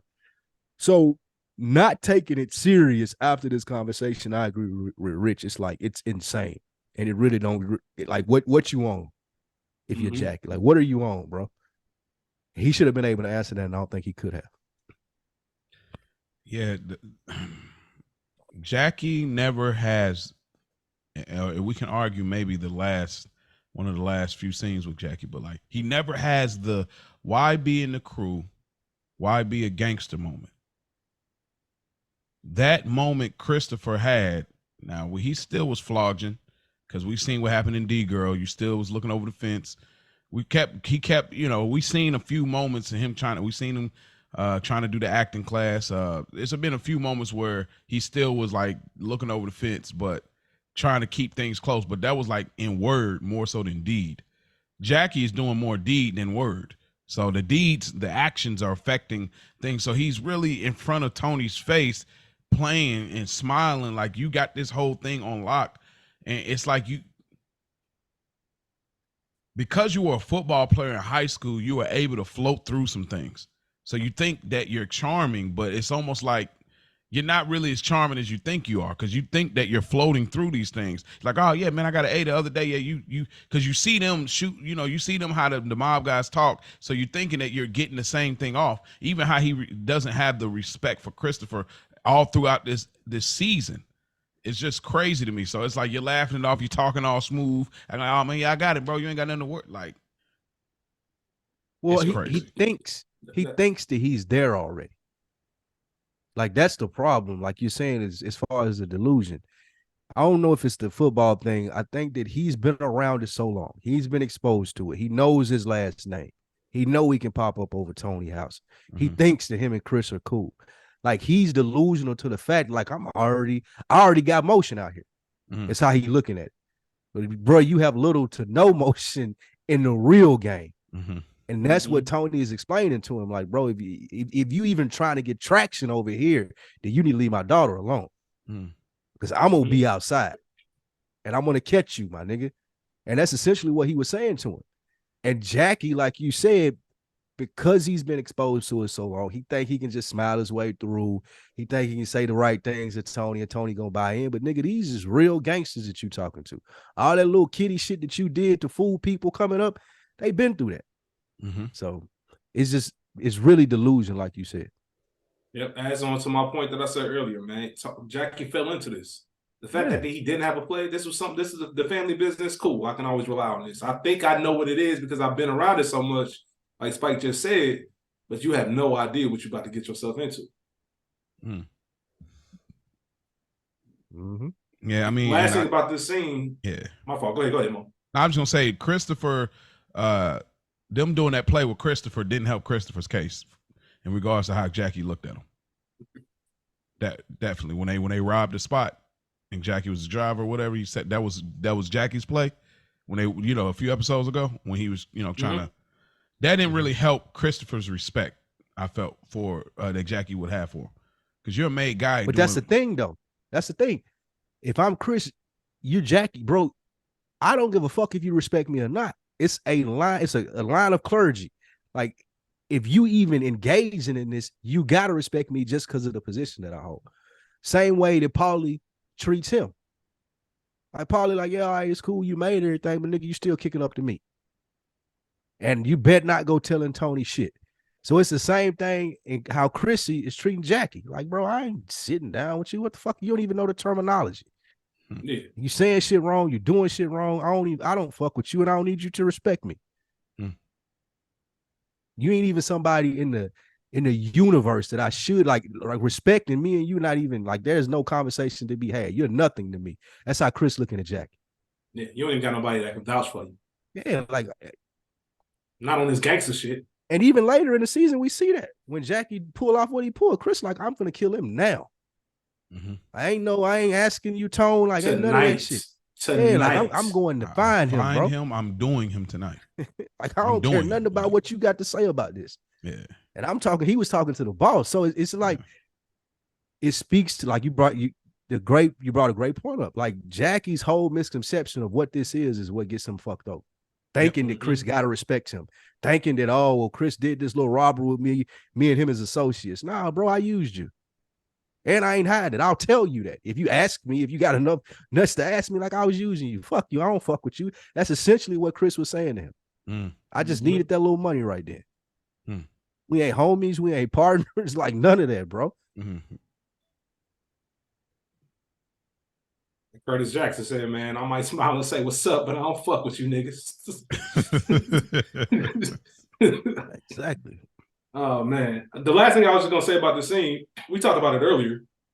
Sopranos just putting stuff in there and just letting it sit until the time to pop back up. The ending of that scene, what does he do? What does Tony do? Gives Jackie some money. Jackie says no. Tony says, take it. Take it. And seasons later, we see how serious Tony is about his money and providing for his family. Yeah. And I just thought of that right away. I thought about that too.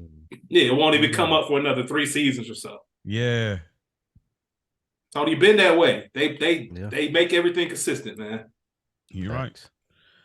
These little traits you learn about characters that are not so significant, but they track. Yeah, Sopranos treats it like life. Somebody said this. I think Bill Simmons said it once on a podcast where he was just saying he was rewatching The Sopranos, and he was talking about, rewatching shows like this are always fun because it's like running into your friends again. Yep. You know what I mean? And Sopranos carries it like that.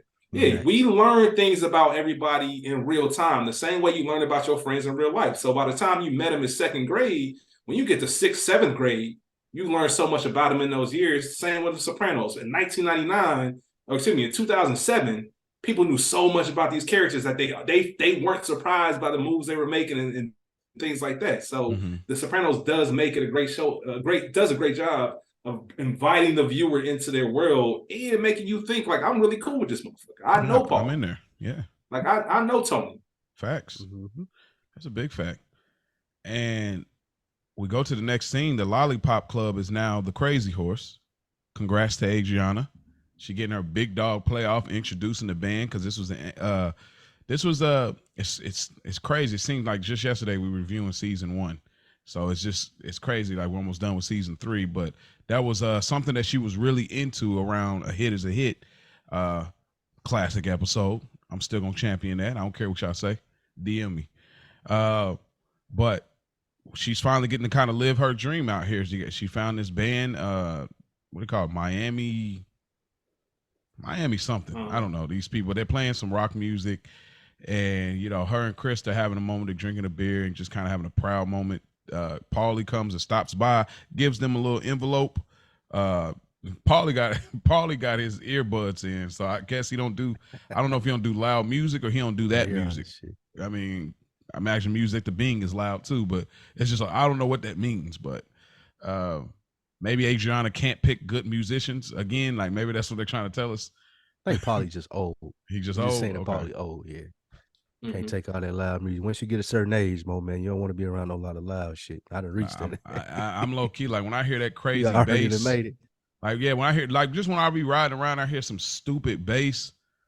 I'm like, bro, where are your manners? You get past a certain age, loud shit automatically annoys you. Oh, I'm definitely there. Like, why is that shit so loud? Yeah. I'm there. I'm a grumpy old man at this point. I believe. Youngest grumpy old man. I believe that. This was this club name was paying some homage, should I say, to Vincent Pastore, who played Big Pussy. In real life, he owned a club called Crazy Horse in New Rochelle. Wow. Okay. So it's kind of like a tie-in or tribute to him. I miss Big P. He was a good character. We'll see him next episode. Yeah. Yeah. The Ghost of Christmas Past coming back. Mm-hmm. Yeah, we'll see him next episode. I love that episode, man. Yeah. Well, what do y'all think about this scene, though? This whole club scene and everything. The big grand opening. We needed something. Okay. No, go ahead. We needed something to build the tension between Chris and Jackie, and this is the start of it. That's all this is. Yep. That's exactly what I was gonna say. That's the purpose of this scene right here. You know what I mean? And it's wild to be selling fucking X or whatever he was selling in X in the damn bathroom of the club, man. Yeah. You know what I'm saying? That's just I don't know. That's just not tactical. 90s too, right? Yeah. That shit was crazy. What's even crazier is the fact that they threw out Matouche and Furio kicks him. And I realized Furio got on some leather pants, bro. Like if you wear leather pants, you gotta be gangster. He's red super leather pants, too. bro. That's Furio, why I was like, bro, a ponytail, Furio, and a blouse. And a blouse. He was dressed like Prince, dude. I got Furio fucked up. He got a "don't fuck with me" fit on. Don't fuck with me tonight, bro. Nigga. He had that look, bro. I'm like, this man got a red leather pants, a blouse, a ponytail with the probably sharp dress shoes. This man was flared at the bottom and everything, like bell bottoms. This man's ready for Saturday Night Fever. Oh shit! Furio came to party tonight, yeah, boy. You gotta. It also just shows how you have to. You don't get any chances. You don't really get too many passes. Like, you fucked up once. I don't care who you are. I don't care who you know. This new management, none of this shit's gonna fly. Setting the tone right now about what it is. If I ever see you doing what you was in here again doing what you was doing, like there is no, hey man, we don't do that here. Your boy Carlo, whoever don't own the club no more, nah, nigga, kicking your ass, telling you if I see you again, I'm busting your shit. Real talk. Like, this is what it is. That's a fact. I want to leave no confusion. Right. So next time when they're strapping your face and you come in here, you know what it was because I told you the first time. Yeah. In the words of I know we quote him all the time, man. We ain't even met him yet. In the words of Phil Leotardo, next time there will be a next time. Won't be no that next part. Time. Yeah. We go to the zoo and they're looking at a gorilla, and Tony is like all extra affectionate. Like he's like all up on her. Like Carmela don't get none of that. Crazy. Carmela don't get none of that. Tony's having an affair, y'all. Crazy. When have men had an affair? He's having an affair. Like this ain't no Gumar. This ain't no Gumar, bro. Yeah. He full blown falling for this, bro. Bitch. Like he's all the way in. He's talking. He's like dating her right now, bro. This is sunshine level. This is Harlem Night Sunshine level. What are you on? Yeah, bro. Yeah, like he gonna call Carmella. Yeah, he gonna call Carmella and say, "I ain't coming home." Bro, put your mom on the phone. Bro, he about to do a "Why did I get married," bro? Like, nah, that was sick. He invited his girl on vacation with his wife. That shit, wow, that's sick. That's crazy. We ain't even gonna go down that rabbit hole. I know. But he notices that she has this necklace on, which is like a representation of Buddhism, and immediately he thinks she's nuts. She's wacky. Almost broke him out the trance. Yes. Almost got him out the trance. Yes, that part. Wait a minute, crazy. Wait a minute. That was so because he references back to Janice. You know, obviously she's now trying Christianity, but formerly was doing Buddhism as Pavati. So he thinks about his sister being nuts, and so immediately he thought, okay, she's a nut job. So I'm a little off. It's the first sign. Yeah, that was the first sign right there. Well, I think the first sign is her not acknowledging the ring. Like she still has yet to acknowledge him being a married man. Well, later in the scene, she kind of says, "I'm not looking for nothing." I'm talking about to this point, like at the scene. At this very point. Later on, she does just up to this point. They've been kicking it, and she ain't even acknowledged that ring on his finger. I wonder.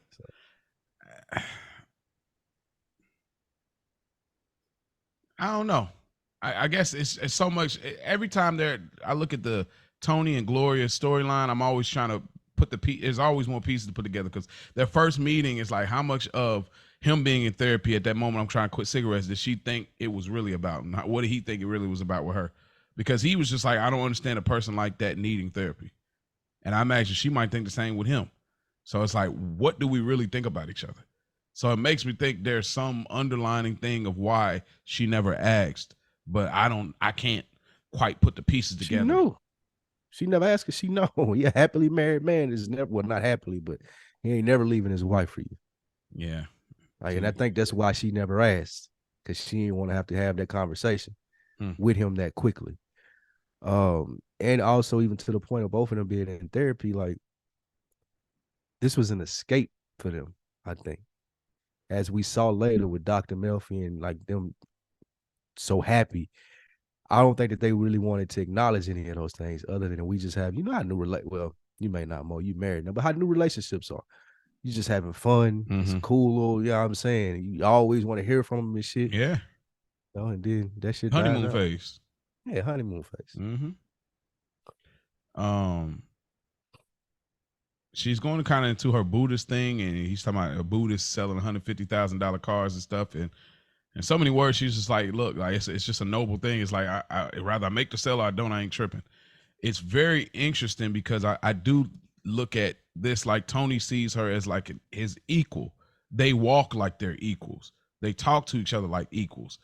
It's so, Gloria Trillo, I don't know if the actress's choices that she made in certain moments of looks and demeanor, posture, but man, Gloria Trillo is just one of the most interesting women that they bring on this show for a small period of time. And then the animal thing is like that sociopath thing we'll find out later. It's just like, it's very interesting. She makes the suggestion of the zoo and how she looks at kind of the gorillas. And we know Tony's fascination with animals. So it's this very interesting thing of they're in the zoo, but they're like almost like feel right at home, kind of. Versus most people are not necessarily feel right at home. So I don't know. There's probably something there. I can't necessarily make that connection because I'm not that guy, but we get to the scene of the episode. That's crazy. We've now turned to Cinemax, and we see they're looking at what is this, a snake display? And what is this, a snake display? It's crazy. Like what? Yeah, they know. I forget what they call where they put the snakes in the zoo. Yeah, well, yeah. Snake display is crazy, bro. I just keep that. Yeah, it's display? Wild. Oh, sick, man.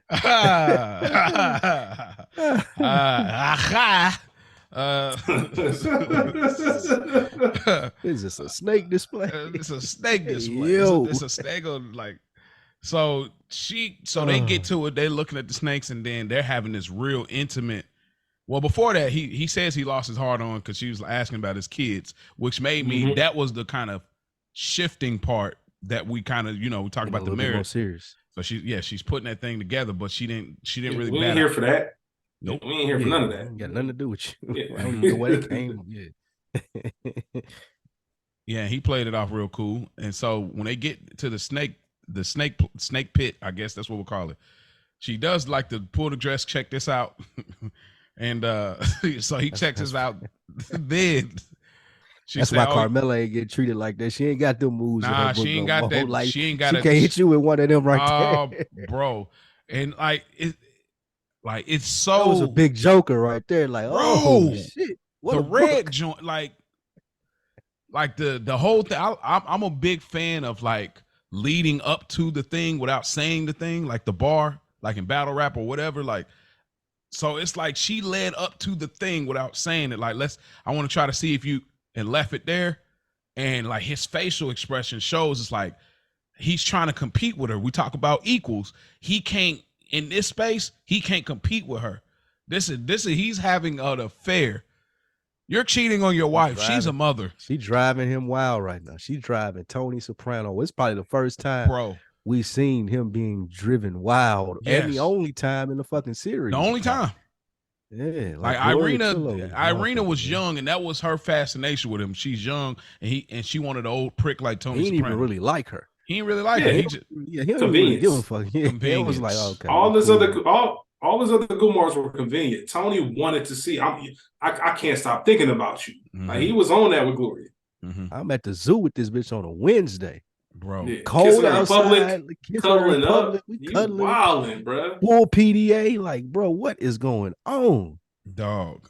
I mean, this is ridiculous. I mean, I've had my fair share of moments, but I mean, it wasn't a zoo, but man, keep telling yourself, man, chill, bro. Just keep moving. I mean, you're a married man, bro. Hey, man, it's compelling. You gotta live in long time ago, long. You got like your suspect. You married your favorite long ago. Like your favorite comics say, Mo. Long time ago, long time ago. Long. 3 long years.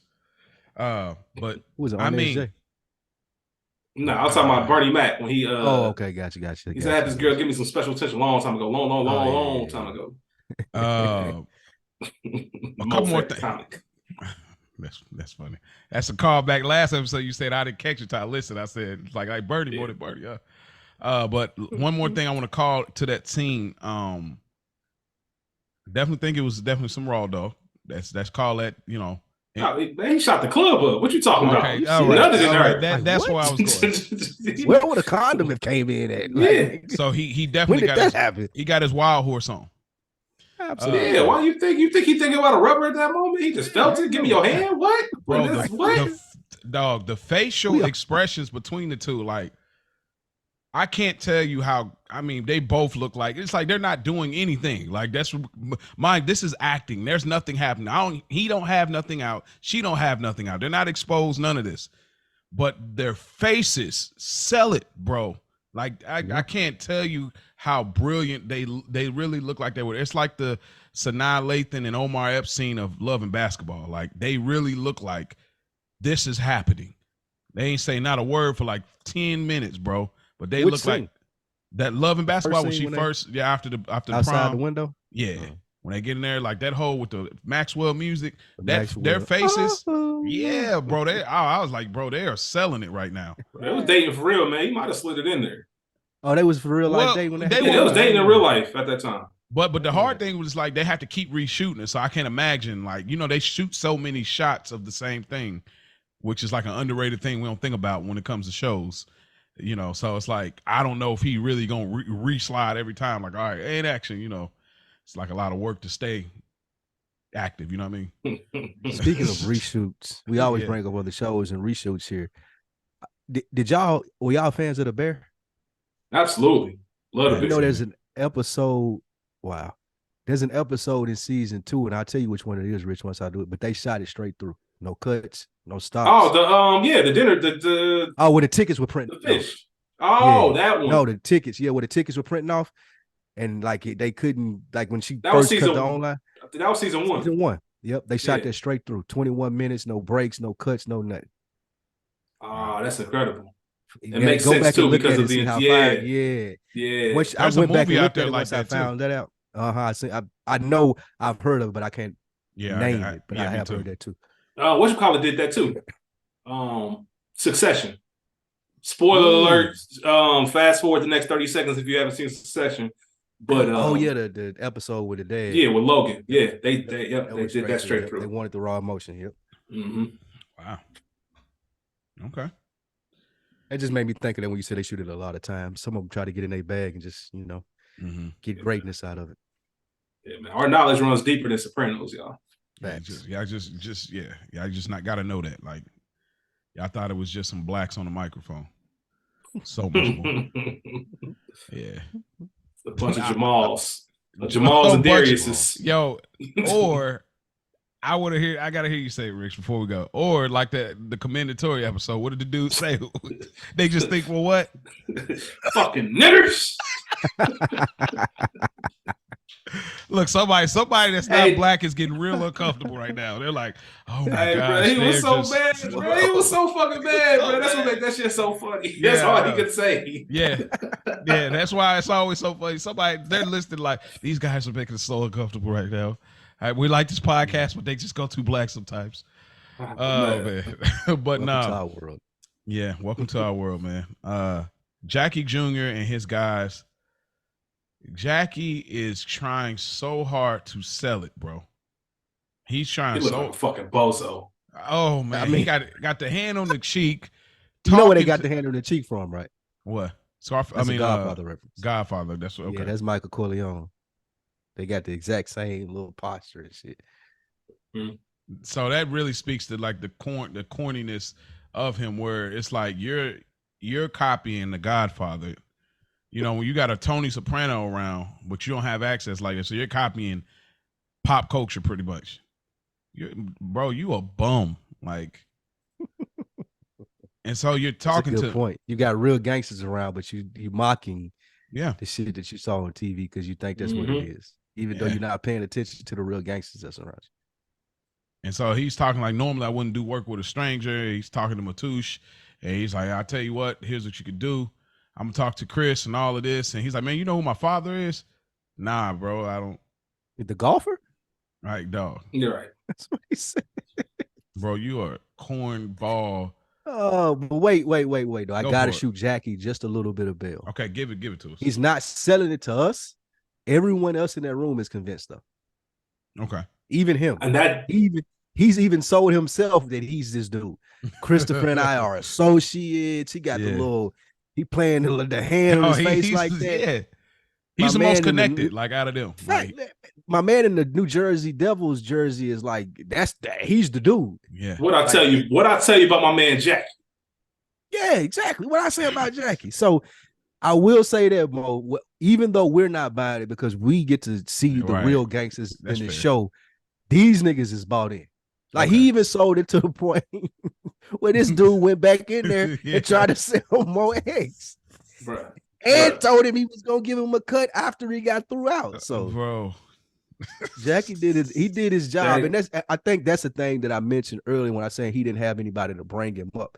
Like he could navigate this world as a pretend gangster, but he was under the impression that was gonna get him going in the real gangster world. Right. And that just was never gonna happen. And nobody pulled him to the side and told him that. Facts. And it goes, I'm glad that transitions into my main point about the scene, which is the level of clientele that he's working with. The fact that none of y'all can look through and see that this Jackie dude full of shit lets us know what type of people you are, what you into. You guys are very low level. This is not the real game. You know what I mean? This is preseason. Like, none of this shit counts. None of this shit matters. Like, you know what I mean? Yeah, exactly. So it just lets you know.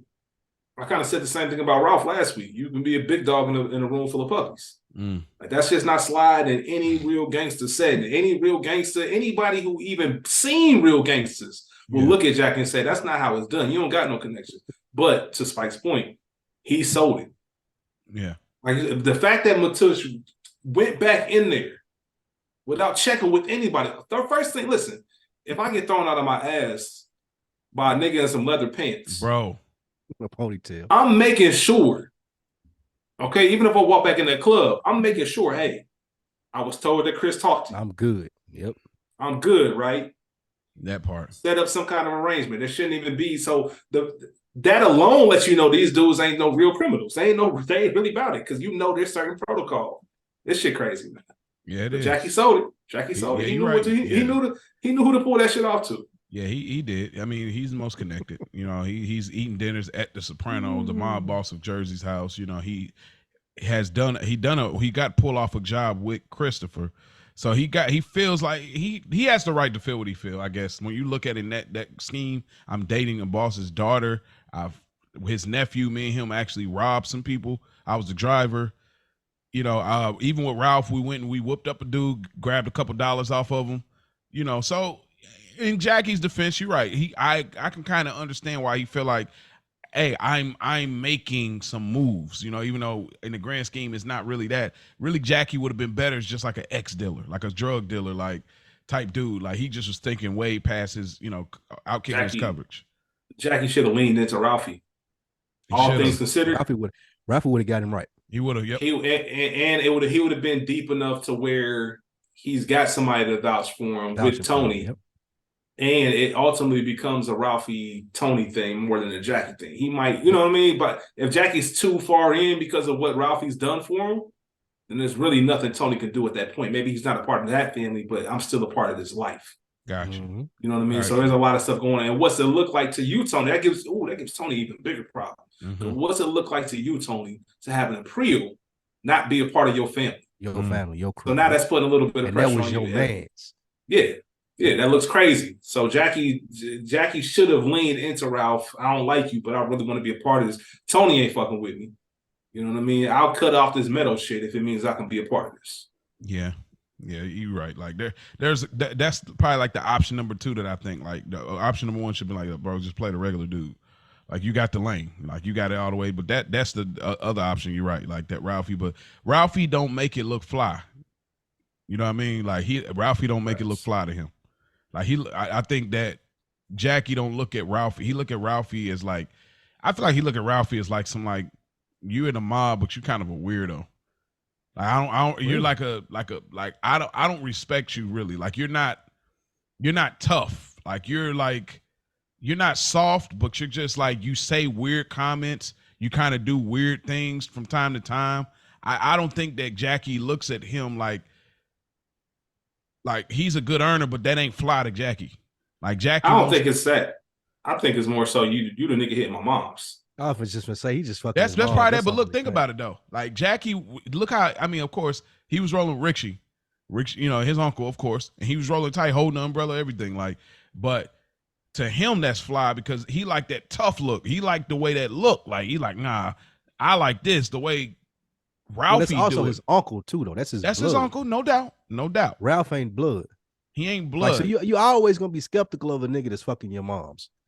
Like let's put that on the table first and foremost. Mm-hmm. Like you grown, like bro, I know what this is, nigga. You up in my crib. Don't get filthy. Like, yeah, exactly. Fucking filthy about it. So I think that's the disconnect between him and Ralphie. It ain't really. I think he respects Ralph because he wouldn't have went to him asking him for the gun and shit.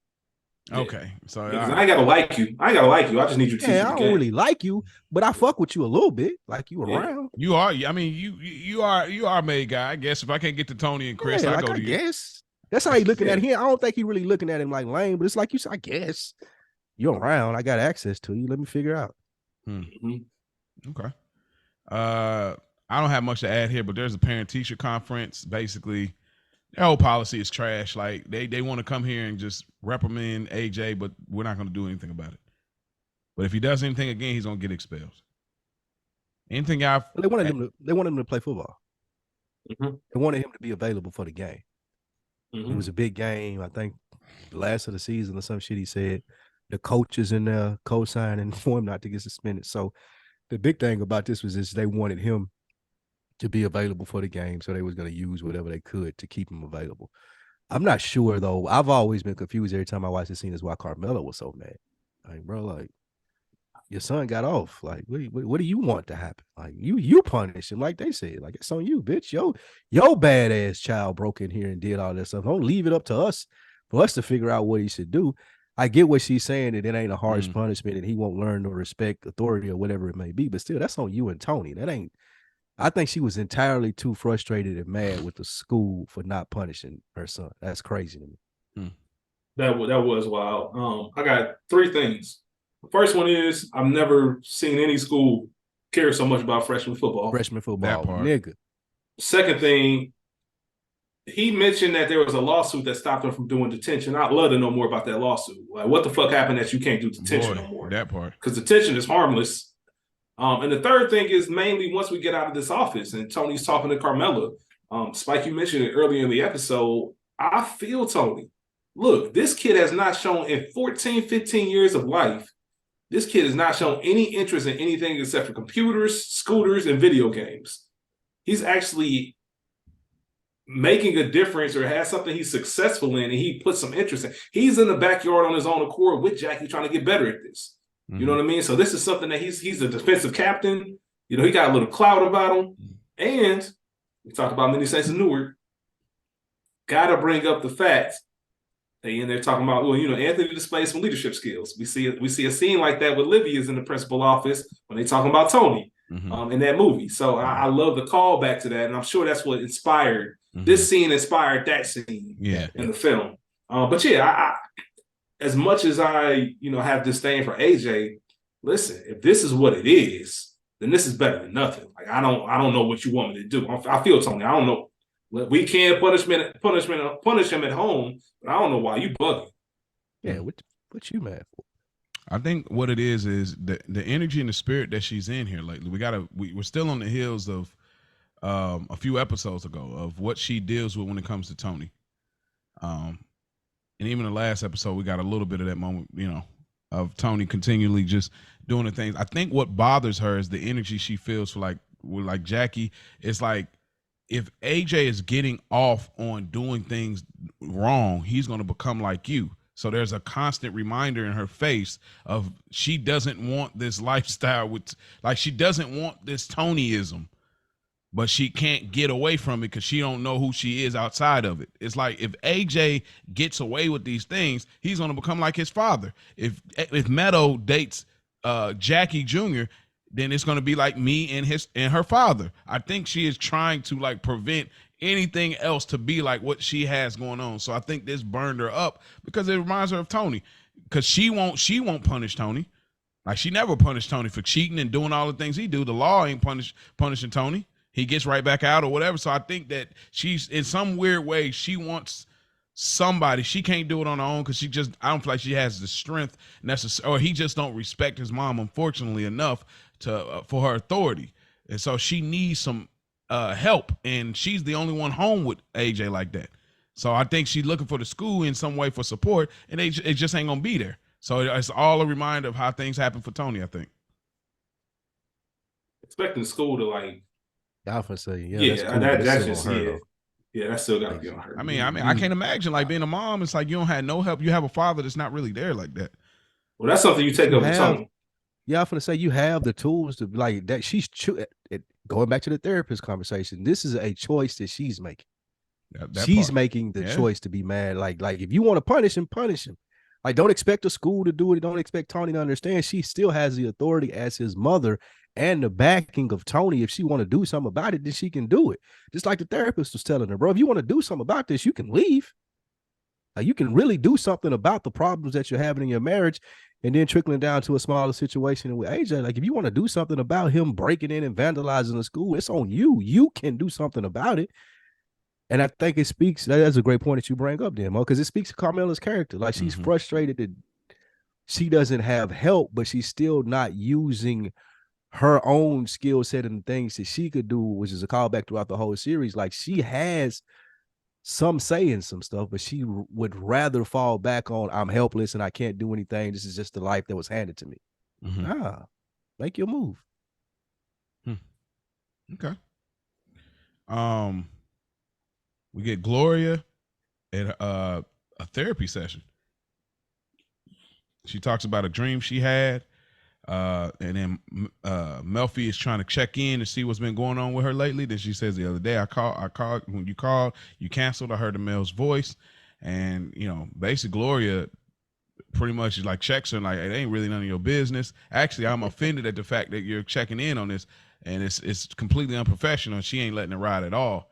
And we find out here that Gloria had attempted suicide after her relationship with Barry. I think this show shows how similar her and Tony are, and also the differences in them two as far as why they came to therapy. So now we get a totally different look. Tony came for passing out. She came for a much more extreme reason. So it's as much as I look at them as equal, we find out there's quite a vast difference. What did y'all gather from this therapy scene? Didn't we have a conversation last week, Mo? Yeah. About why as a therapist, same thing I thought about. Yeah. You don't bring that stuff up. Now, in all fairness, this is a tad bit different because Gloria went in because of suicidal thoughts because of relationships. Mm-hmm. So it was within Dr. Melfi's her limits to actually question this because, hey, this is part of what you brought me in for. I just want to make sure it's nothing that we need to talk about or possibly treat. But either way, her reaction is the same reaction you get out of anybody. What are you doing? I'm offended that you actually in my personal business. You judging me. I'm an adult. And we see Melfi, she is putting the pieces together. That was her own confirmation of, okay, man, everything you said right now lets me know that was who I thought it was on the phone. I don't think so. We'll see how we play out with this. I don't think so right here. I think so. She knew because she lied. She straight up lied. No, but she didn't know who it was. She knew who it was. She knew it was a man. She didn't know who it was until the reveal. She knew it was. She didn't know until the reveal, bro. She heard that voice. She heard that voice, bro. That's she why wouldn't have asked her like this. You look at the way Melfi looking at her, bro. She knows it was Tony. She says it at the end of the episode. No, at that point when Tony comes back in and he said, "Where'd you get that from? That's got an Eastern flavor." She knew, who else do I know? Of course. Now she's like, okay. So not only did I know that was just a confirmation that she knew. She knew right here. She just wanted some kind of hardcore evidence. I'm convinced of that. Okay. I agree to disagree because I think she knew she's lying. There was a man there, but I don't think she was fully clear on it until it's like, okay, it's this nigga. But nonetheless, she doing her Carmela. She just digging around everywhere, just trying to see what information I can pick up from everybody. Yeah. What about you, Spike? What you get from this thing? I kind of agree if it's going to be a shocker, but I agree with Rich. I don't think that she brings it up if she didn't know who it was. Mm-hmm. I think part of her bringing it up, part of her concern was you fucking with the wrong one, especially based off your history. Mm-hmm. Like, this is not going to end well for you. I know what you got going on. I'm trying to show concern. And then Gloria gets snappy at her. And I think that really confirms it for me. Like, yeah, it's definitely him. Which sparks her to bring it up later with Tony, like you said, the Eastern flair. That's a very smart way of Melfi to, like, you know what I'm saying? I know you know. And Tony played that same game with her. I know you know, but I still ain't going to say nothing either. Yeah. Like, and her and Tony playing. Go ahead. My fault. I was like, think about this. Melfi's experienced the Gloria being Gloria. She knows how Tony gets down when he sees something she wants. So she already knew last episode, they there. I see the looks they glancing. I mean, they're glancing at or taking at each other. You know what I mean? I see Tony asking me about her, knowing that I can't speak about it, but I just want to know, you asking questions about Gloria, all of that. All right. That's clue number one. Then we lead into this. Yeah, it's easy. Like, it was pretty easy for her to tell, and she was like, "Oh, okay." Like, the fact that you lied about it, because here's the thing: my car broke down. It might have been a mechanic. I'm sure everybody listening has had some kind of car troubles. If my car broke down, I know exactly who it was. I would have been when I called you because my car broke down, and that's why I couldn't make it. It wasn't okay. It might have been the mechanic. Like, she's seeing right through all this bullshit. Dr. Melfi is, as Tony said, top of her fucking class. Nah, I mean, I hear what y'all saying. I just think I think Melfi is putting the pieces together, but not necessarily sure. I don't think that it wasn't like Tony was going on and on over the phone, and he was like right there by the phone. He was far enough for her to like, I heard a male's voice, but I couldn't necessarily pick it out. So I think that we're putting too much stake on. Oh, because how many times you've been on the phone, you might hear somebody real quick and like, who was that? And you know what I mean? Like, it ain't that clear, especially if somebody shut up immediately. You ain't necessarily putting it together like, oh, it's this person. Like, I don't think it. I think that she know you full of it and you're lying. You have some kind of man in your life, but I don't think she's necessarily saying, okay, it's Tony. I think she picked up some things, but it's not necessarily saying it's Tony. Maybe it's just Tony being obnoxious, trying to flirt like he did with me and keep it moving. I don't think she put it together to the end. So I hear what y'all saying. We've only recorded for a couple months together, man. I could tell your voice. I could tell Spike's voice. Like if I hear it in the background somewhere, I know, oh, that's Spike Lee. Oh, that's Mo. You know what I mean? I think to your credit, Mo, I think to her, this is a big P. You better be 1,000% sure. Like she knows, but she doesn't know 1,000% sure. She suspects. But I think she knows. Yeah, she definitely suspects. She suspects it because she's a smart woman and she put the breadcrumbs together. They met in my office. Tony was asking about her. I heard him. I'm pretty sure I heard the motherfucker in the background when she called and canceled me and she was supposed to be here. And then, to your point, Mo, if she's not 100% sure right here talking to Gloria, when she see the mood that Tony is in later, she puts it all together. Yeah. So if she didn't know right here, she was almost there. Yeah. And even before the reveal and the Eastern flavor thing, his attitude, the extra money, like she's like, oh, okay, I see what's going on here.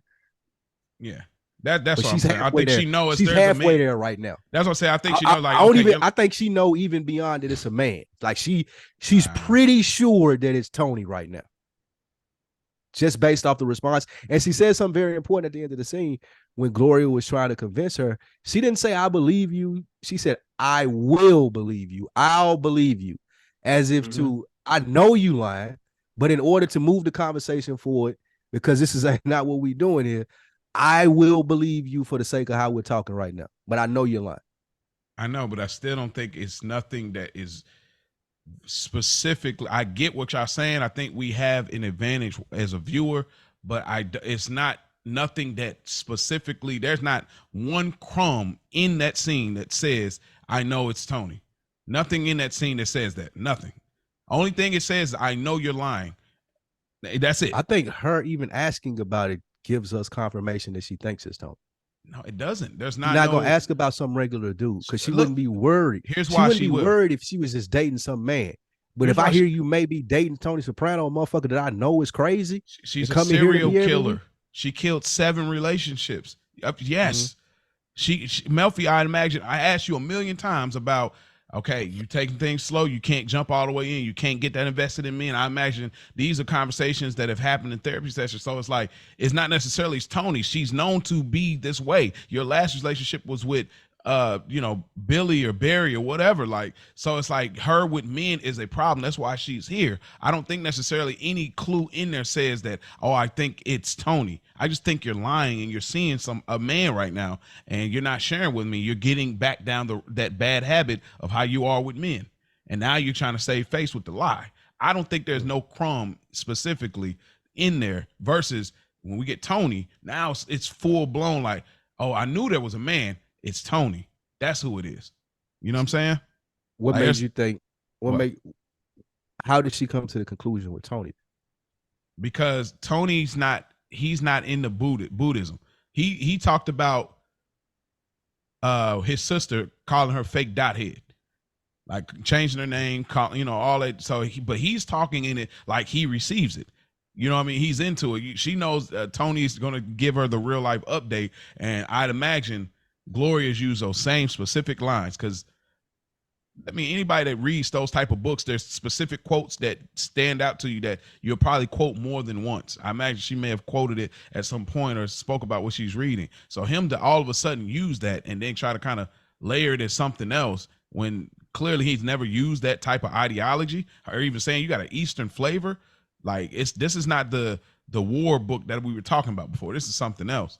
And so I just think that we can say that because we got the value of seeing it, but I don't think there's anything specifically that would give us this. Yeah, Melfi's smart enough. If we want to see it through that lens, sure, we can. I just don't think that it's necessarily that. I think it's just you're lying period. Like you know, you're seeing somebody, you just ain't revealing anything, and kind of leaning into the Tony style, like Tony does, flat out lying and then getting a fake offended. Maybe. I think as the viewers, like you're saying, the reason that they showed us that scene at the end is because they want us to believe that Melfi knows. Her facial expression, Tony said enough for his voice to be recognized. It's been on her mind, obviously, like she halfway paying attention throughout the therapy session until she's able to ask Gloria about the guy in the background. She really ain't even paying attention to the rest of the shit that she's saying because she's looking for validation that was Tony, or at least that she's seeing a man. So maybe you're right, but I do think that they put the clues there for us to understand that Dr. Melfi knows when she's talking to Gloria. I may put a poll on Spotify. I've been trying to put polls here on our podcast. I may put a poll there. Did Melfi know at the Gloria session who she was seeing Tony or not? But fair enough. Great content nonetheless. We get Christopher at the Bing with Silvio. Silvio's sharing how it is running a business. I don't know what Silvio's stance is right here. It's like kind of this weird thing of like one-upping him a little bit, like in a way it was like, yeah, it's hard doing that, but Max, you're trying to do this. You know, I don't know what his stance is. I mean, I couldn't quite. Like he's just being an OG. He just being an OG. Game. Okay, exactly what I'm about to say. Yeah, because I think when he mentioned performers, and he said whether it's musicians, tits, fire breathers, fire sword, whatever the case is, it's like it's all the same. He's just having that OG. Welcome to the club. Listen, I understand the struggles you're gonna have and all that kind of stuff.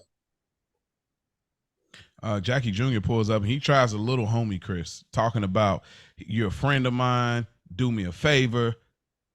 Like I talked about all episode, but very delusional. Said he tried to little homie him. Yeah, he tried to little homie him like you know. Well, no, it's what you said. He's just delusional. Yeah. Like Jackie is under the impression that him and Chris on the same level. Like Jackie is looking at it like, oh yeah, this is like we're associates, as he said earlier. Like they use the right words with Jackie's misconceptions. Absolutely, we're associates, and I love the fact that him using those words up to this point is slid because, as we talked about, nobody else was gangsters.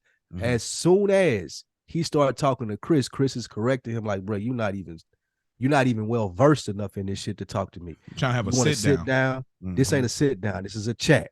Mm-hmm. A sit down takes planning. Like I love that. Yeah. Because it shows like Jackie out of his league, bro. Mm-hmm. Yeah. Really, really good. Really good there. Like trying to use your jargon and verbiage, like, bro. I only have admiration for your progress since you got your button. Man, shut up, it's like, because that's what I'm saying. Trying to like giving me a compliment. Bro, I just talked to Silvio Dante. We are colleagues in this space now. You're coming to me trying to tell me I'm bro. You're a college kid, bro. Like, who are you? Did I hear something? Did I hear something? Like, what? Somebody saying something, bro? The Chinese say. No. I love how it's levels of this that everybody on each level can get that. Yes. Like, somebody talking? Somebody talking? Like, huh? I got it. I remember when you used to wait in the car. And as far as I know, you should still be there. Mm-hmm. That's crazy. But anything, but Chris is wise right here. I don't know if he's still on or off the drugs, but Chris get to the point of saying, "Hey, yo, I'm sorry." The lady in the background, I wouldn't even try. Like, she's really getting to it. But it's like she was really. Anyway, Chris says like, "Hey, bro, that's Fed territory. Like, you selling X, like I ain't getting involved." And he was like, "All right, well, maybe let him sell it outside or whatever." And Chris just ain't going. Like, and he still doesn't. He still ain't listening. He's still delusional about the whole thing. He sees Tony, and immediately he goes out the emergency exit, which I feel like this is some kind of foreshadowing in some kind of way. I can't quite put it together, but I feel like there's something to be said about that. Like the goofiness. It goes like you're out of place. It speaks to the goofiness of where he is. You in here trying to make deals with Chris. You're using the wrong terminology. This nigga asked Chris for a favor to me. Who the fuck are you? And I need to be doing you a favor, bro. Like, get out of my face. And then you don't even, like, you ain't even got enough status to be seen in here when the boss come out. You got to sneak out. Bro. Like, nigga, like, it goes to what you said. Like, you painted it perfectly. I'll keep saying that. The delusion is dripping off of Jackie. Yeah. Like, it's dripping off, bro. Like, everybody can see it that's any way affiliated with some real shit. Mm-hmm. However, he's able to pull it off and get him where it get him. That nigga snuck out the emergency exit. That's crazy. That's crazy. Gangsters ain't running from nothing, bro. Remember, Junior told Big P, "We don't run. It's embarrassing." It's embarrassing. If you was really about this life, you ain't dipping out the emergency exit. You ain't about this, man. Why? What are you doing? You're a snake. We don't believe you. You need more people. The back door, yeah. It's big facts. Quickly, Jackie meets with Matoush and tells him like, "Hey, upgrade in the whip." He got the upgrade, trying to look like Paulie Walnuts out there. But he tried to tell Matoush like, "Hey, just sell outside of the club or whatever. Like, hey, don't forget you owe me." And so Matoush takes his word because he thinks this guy's connected.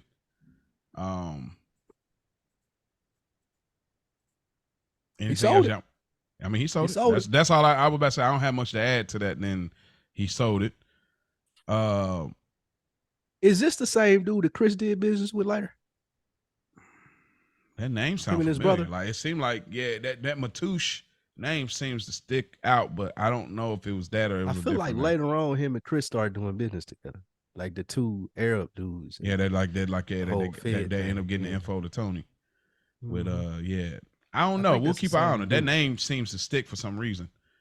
Yeah, because I think Adriana mentioned him or some shit.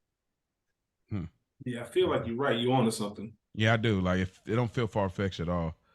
But we get another scene. They get ready to punish AJ, but if we look at AJ's hoodie, it looks like double dragons, but it also kind of looks like double snakes. If y'all really look at it. Again, like, they're leaning into this whole snake concept. But basically they tell him like, "Hey, look, bro, you're on punishment for a month, no TV, no computer, no, none of that. You got to clean the gutters." What's the gutters? No Nintendo. That's a big deal back there. Crazy. And you got to clean the gutters. What are the gutters? The things that hold the lead. I don't know what that is. Like, bro.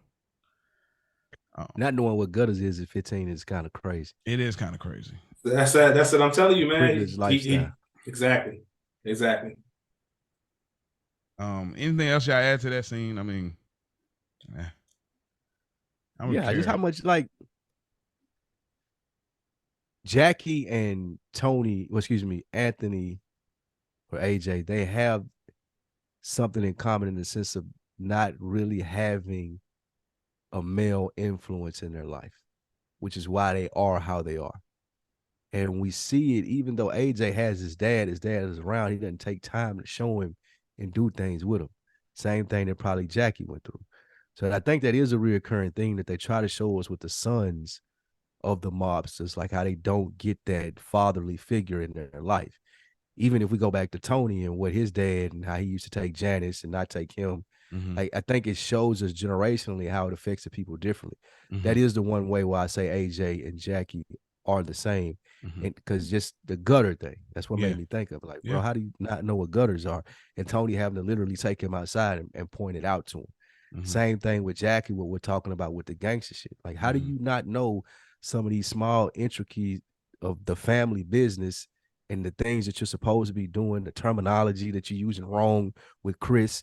Like, how did no one sit down and tell you these things? Just like with AJ, like, how has no one sitting down and told you this shit? This shit, Tony out being Tony Soprano. Jackie April was out being Jackie April. So I think that is what they say that's kind of cohesive. I agree.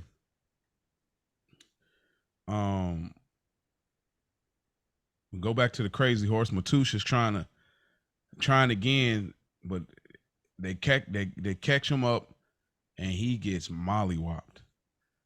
He gets. They did my man like what's the old boy from season 2? Where Richie Beansy turns Beansy into a shop. Yeah, turns into a shopping cart. Man, he gets mollywopped and he's in the hospital. He can't hardly talk. His jaw jacked up. Everything's pretty bad, man. And now he's in here doing his best Tony rendition, trying to have his corny little jokes, and it's not working. And dude just like, bro, I don't think they like you. Like, anything y'all want to add to this scene right here? Writing's on the wall. It is. This is how your plays turn out. This is how your plays turn out. Small role. What's my man with the small role who got into it with Art later on? What's my man name? Benny Fazio. Yeah. I like that they showing Benny now because he go with some good Benny scenes later on, bro. Yeah. Phil, I'm going to the hospital. That depends on you. bro, talking that talk. Hey, that depends on you, bro. That's that talk right there, boy. Phil, motherfucker, man. Yeah, dog. That's my dog. I can't wait, Phil. Either it has meaning or it has no meaning. I love that guy. I'm trying to bring us here. We going a little long here, but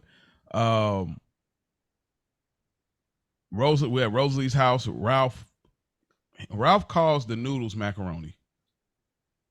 All right, bro. All right, y'all. I know we might have some Italian listeners, and I'm with y'all on the gravy. I didn't convert it. All right, red sauce is gravy. I give you that. But bro, we're not calling noodles macaroni. I don't know where that's. I don't know, bro. It's just weird to me. I don't know. It's too far fetched for me. Like, I don't know. Anyway, but he says like, hey, all you got to do is take this, pour this in here, throw the noodles in for 45 seconds. It's done, man. He's capping. Like, he do not know how to cook, bro. Let's be very clear. That's a real thing. That's real. That's a real method. Is it? Coating the. I was looking at something. I was looking at one of the cooking shows. You know, I fuck with the cooking shows. They were talking about this scene actually. They were saying that this scene is actually a good method in coating your pasta, because sometimes like it get runny, and in order for it not to do that, this is an actual method that people use to make sure that the pasta is coated versus not running off of it. Mm-hmm. I mean, what, are they just keeping the starch water? Like, yeah, the starch helps the sauce stick to the noodles. Yeah, I body him if we came down to it. Let's be real. But I just thought, but Ralph. Okay, I'll retract though. Ralph probably can't cook. He had to take care of his brothers and sisters, so that's probably one of them secret skills that Ralph has. So he probably can't cook. Let me not come for him like that. But Jackie asked Ralph for a piece, and he gives him the piece. And then Jackie just puts it in, I don't know, the bread maker or whatever that container is. And again, Jackie volunteering himself into this life unnecessarily, bro. Again, like he's doing these goofy things that he don't need to do. What did y'all want to speak to about this scene? Nothing really, other than the gun. That was the biggest thing. Like I said, Jackie should have probably been leaning into Ralphie, and now you've seen a little bit of that going on. I agree. Other than that, should have been his go-to guy, not Chris, not Tony. Ralph should have been his guy. Yeah, he should have. Tony and Gloria, she tells Tony, he turns the music on. She tells Tony she don't expect anything. She grabs his gun, and she definitely has like a fascination with it, you know. And most useless thing in the world is an unloaded gun. Exactly. What did y'all think? What did y'all think about this scene? It's that fascination thing too, with the suicide thing. I think it's a callback to that too. But it's finally started to become a little bit more serious than the honeymoon phase. Questions are starting to be asked. Guns are found. Like there's a little bit more intrigue there now, which is always a bad thing for a married man. Mm-hmm. He's opening up. He's telling her things, letting her know information that she shouldn't be privy to. They in a damn presidential suite. Like this is big boy, like, big boy suite. Look at Chris. Well, look at what Chris was a few episodes back. Right. You know what I mean? Look how Tony doing it with his side. It's a good point. Like, this is a night. You got to go 30 minutes. Yeah, Chris is there for a max of 30 minutes. Tony look like he finna camp out. Oh, he finna put the robe on and everything. Yeah, y'all gonna get in the hot tub together. Oh yeah. You are having an affair. Wildin', son. Yeah, you are affairing. Like Yeah, you wildin', son. And remember with Irina, he wanted to talk to her about deep stuff, like, and she never wanted to talk, but like he's able to do this with her. Like, man, Irina of was course, a kid. This a grown woman. it's right a grown woman. She's in great shape too. So it's like that's another benefit. It's like, oh, and she fine. she got it going on, bro. She got her own business. Gloria Trillo, I can't say it enough. Like, she's one of my favorites by far because she checks so many boxes. But then her flaw is what makes her even more intriguing. But yeah. We get Tony and Melfi, and Melfi kind of has a really relaxed demeanor, kind of picking at. I feel like she's kind of chilling, but she noticed Tony's in a good mood. Tony quotes a Buddhist quote, which is the same quote I believe that Gloria had quoted earlier, and pretty much their time is up, and that's obviously she put it together. You're the one. And her son Jason calls, Dr. Melfi's son, and she says she wants to quit. Everybody's lying to her in these sessions, and he's like, "Mom, just quit, bro." Again, another out. I don't even have a meter for how many times I've said this on this show. But what did y'all think about this scene? Melfi was fed up with. See, and this is another reason, Mo, not to go back and beat a dead horse. This is why I think she knew. Tony been sitting here bullshitting me for the whole goddamn hour. You could tell by her demeanor, her posture, like she don't want to hear this shit. Like, you lying? You've been lying to me for 50 minutes. Tell me what else is going on. Get into the Gloria situation. Is literally what she said without saying so much. And I think the clues are there from the people that make the show just on her posture alone. Like, why are you sitting here lying to me for all these? Like, what are we doing? And she doesn't perk up. She doesn't show any real interest until they get to that part of the conversation. Especially considering that your job is to come in here and be honest with me so I can treat you and help you. That's what irritates Melfi the most. Like, y'all think y'all are so self-centered that you think I really care about your relationship. I care about the fact that you're wasting my time. I'm spending week after week after week with you guys trying to make sure that you're right. And here you are fucking around and I can't properly treat you. Like, I can't believe that you're disrespecting my profession. You know what I mean? Disrespecting my skill, and you're lying about it, knowing that I'm picking up right on it. I know that you lying. Yeah, there's that too. I still don't see it that way, but I see where you're coming from. Yeah, see, that's why she had that conversation with her son. Like, the waste of my time, all that. No, I agree with that. I think, like I said, the breadcrumbs, I still don't necessarily. I think a part of it for me is still kind of her dealing with. I'm dealing with people's feelings, and I'm still feeling things.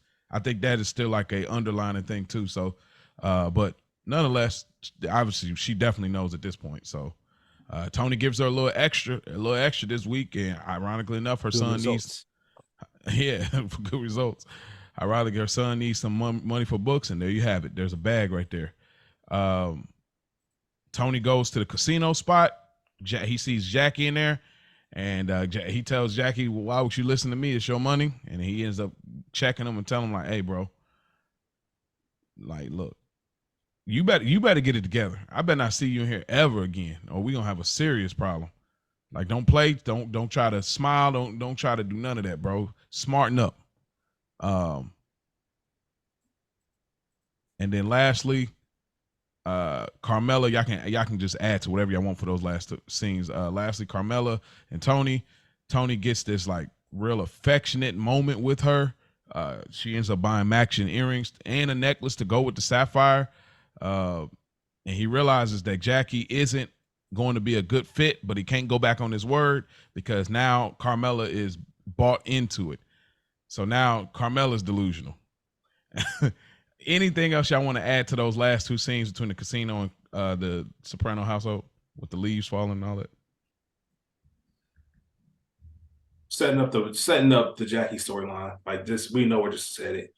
I just told you, bro. I just had a man-to-man, heart-to-heart, genuine conversation out of respect of my relationship with your father.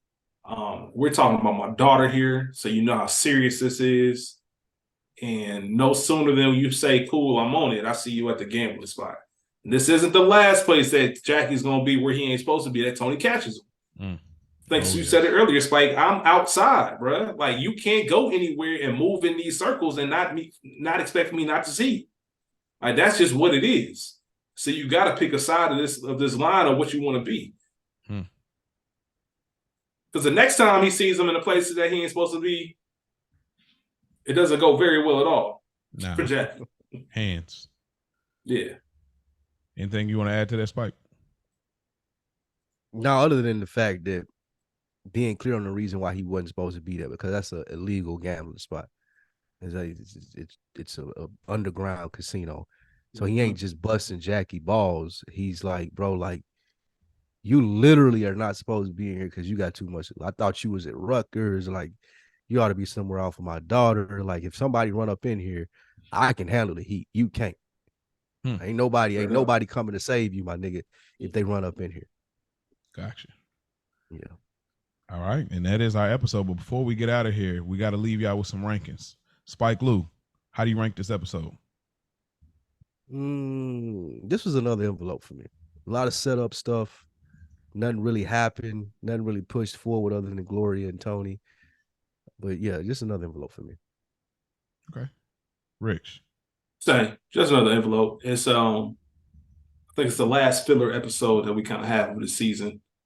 Where before things really heat up. They set it up. They set up the last 4 episodes. With this, you got everything you need from Jackie. Things aren't always what they seem. You got everything you need with the whole Tony Gloria storyline. All of these are very, very prominent as we wrap up this season.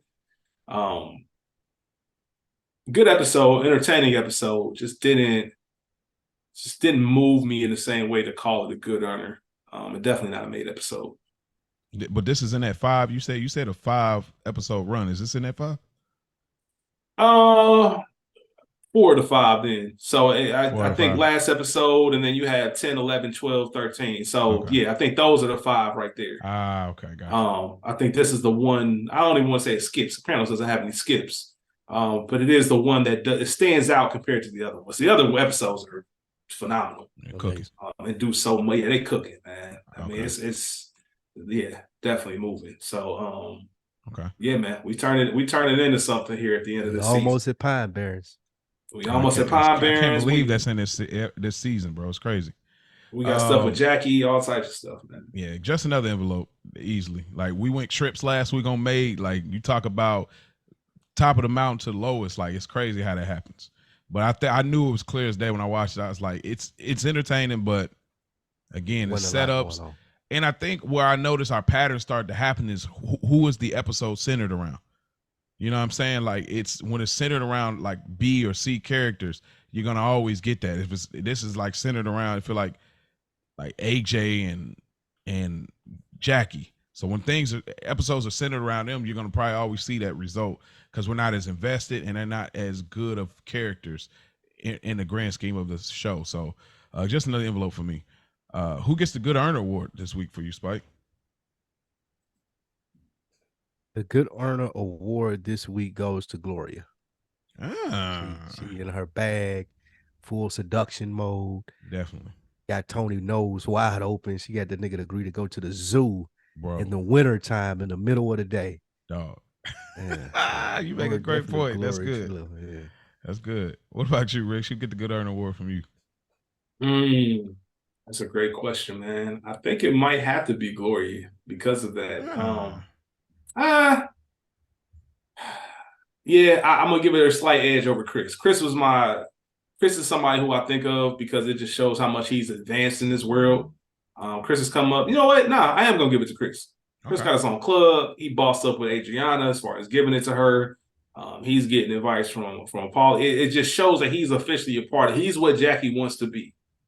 You know what I mean? The way, even that scene with Jackie itself, like, bro, you a little nigga to me. Like, we're not associates. We ain't none of that. Yeah. So I think he just really not proved his worth, but really established himself as, all right, I'm not just new to this anymore, but I'm on my way. I'm on my way. Contrary to popular belief, Jackie Jr. In the words of Tommy Strong, keep the lie alive. He's living in the lie. According to Jackie Jr., he's getting everything off. he's getting it popping with Meadow. He's in with the father. He's in with the, and he's got a little crew. He's in, like, he's moving. He's on the road to being an associate of the mob, even though that's not true, but he's delusional and he's getting it off in his own mind. So I give Jackie Jr., he got it off according to that, but we all know how it pans out. Who get the Broken Balls Award? I was just gonna say there could have been a case for AJ to be good at her, man. AJ did a lot of shit to not have any kind of repercussion. No worst repercussion was cleaning the gutters. Yeah. Low key got that off. I could have did X, but I didn't. What about who gets the Broken Balls Award from you, Spike? Man, it didn't take long for me to get this person. He didn't have a lot of screen time. It was Artie Bucco, man. Oh yeah, the fake cheese, like the fake mozzarella, giving it another name. He just got the divorce papers from Charmaine. Like, people calling him in the restaurant, he can't even hear them. Like, already stressed out, man. Yeah, man. And he was able to relay that in like 8 seconds of screen time. So yeah, big L's for Artie. All right, Rick, that's a good one. What about you? I gotta give it to my man's. I can't think of his name right now. Matoush. Matoush. Yes, Matoush. Matoush definitely is the Matoush. Broken Balls Award, man, because he thinks he's. I think that's the reason why he thinks he's actually good. He thinks he's connected, and then quickly finds out like he has to, because of Jackie bullshit, and then not let him know up front that I'm not really. I know them, but I don't know them. He led him to believe that this is gonna be all taken care of. You ain't got to worry about nothing, and it got him in the hospital with his arm up, asking Jackie to pass him the bedpan so he can use the bathroom. Like, bro, I'm about to be in this position for a while. Yeah, bro. You know what I mean? Like, it don't get no worse than that. All because I thought you said I was good. Mm-hmm. Like, if I knew you weren't good, I would have stopped selling there. I would have found somewhere else to set up shop. Yeah, I did this on your word, and now I'm fucked up over it. And you handle me Playboys making jokes. That part. I got to say, Rocco. That was gonna be my second choice. Yeah, Rocco, the former club owner of the Lollipop. I mean, to lose your whole club off an extra point at an NFL game is crazy. Like, you lost your whole business based on that. It's ridiculous. And then you still got to work there. So it's like, yeah, you definitely took a Broken Balls Award. And lastly, Spike Lee, what was your favorite moment of this episode? The conversation with Chris and Jackie, correcting him, letting him know how far out of the league he was, getting the terminology right, all of those things. It's definitely them. Okay. Rich? Tony and Jackie. Tony just being dad Tony. Because it was more than gangster. It wasn't like you normally see it wasn't your Bad Boys 2, trying to intimidate, your dinner thieves, none of that. It was genuinely, I fuck with you. I think you cool. Carmella, even though he didn't say this, Carmella got her concerns, but I like you. Since I do like you, let me give you this courtesy and have this face-to-face talk. I took time out of my schedule as the person that runs New Jersey to sit down with you and let you know what time this is, what I expect from you. I'm rooting for you. I want this to work. I'm gonna give you some bread, get some extra dessert. Like, I'm rolling out the carpet to let you know I support this. Please do not fuck this up. And if you think you're gonna fuck it up, just say it right now.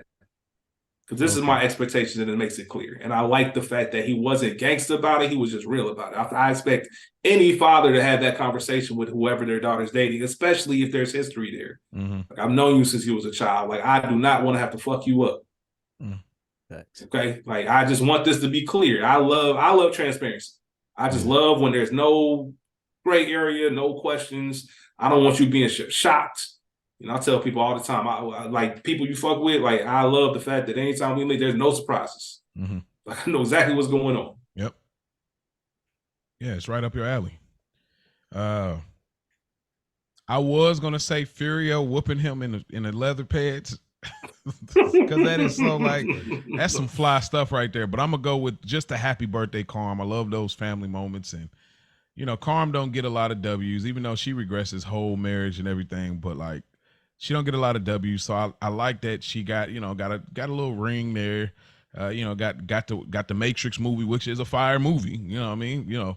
And she got to go on the spa with her daughter. So it was a pretty good birthday for Carm, and she had family to come over. So that's definitely by far my favorite moment. Just Carm getting a little bit of love this episode. But yeah, that is our show. That is our rankings for this episode. We appreciate y'all tuning in. Y'all want to follow us, Good Earner Pod _Sopranos for your meme fix, as well as DMing us. We're on YouTube. Y'all can find us there if y'all want to watch the visual. We like, subscribe, comment, all that good stuff. We're on all your podcast sites. Y'all can also email us, goodearnerpod@gmail.com. Y'all want to find us on other shows, just look in the description. You can find we're all three doing a lot of dope things right now. So if y'all want to find any of that, it's all in the description. We appreciate y'all listening. And remember, don't forget about it.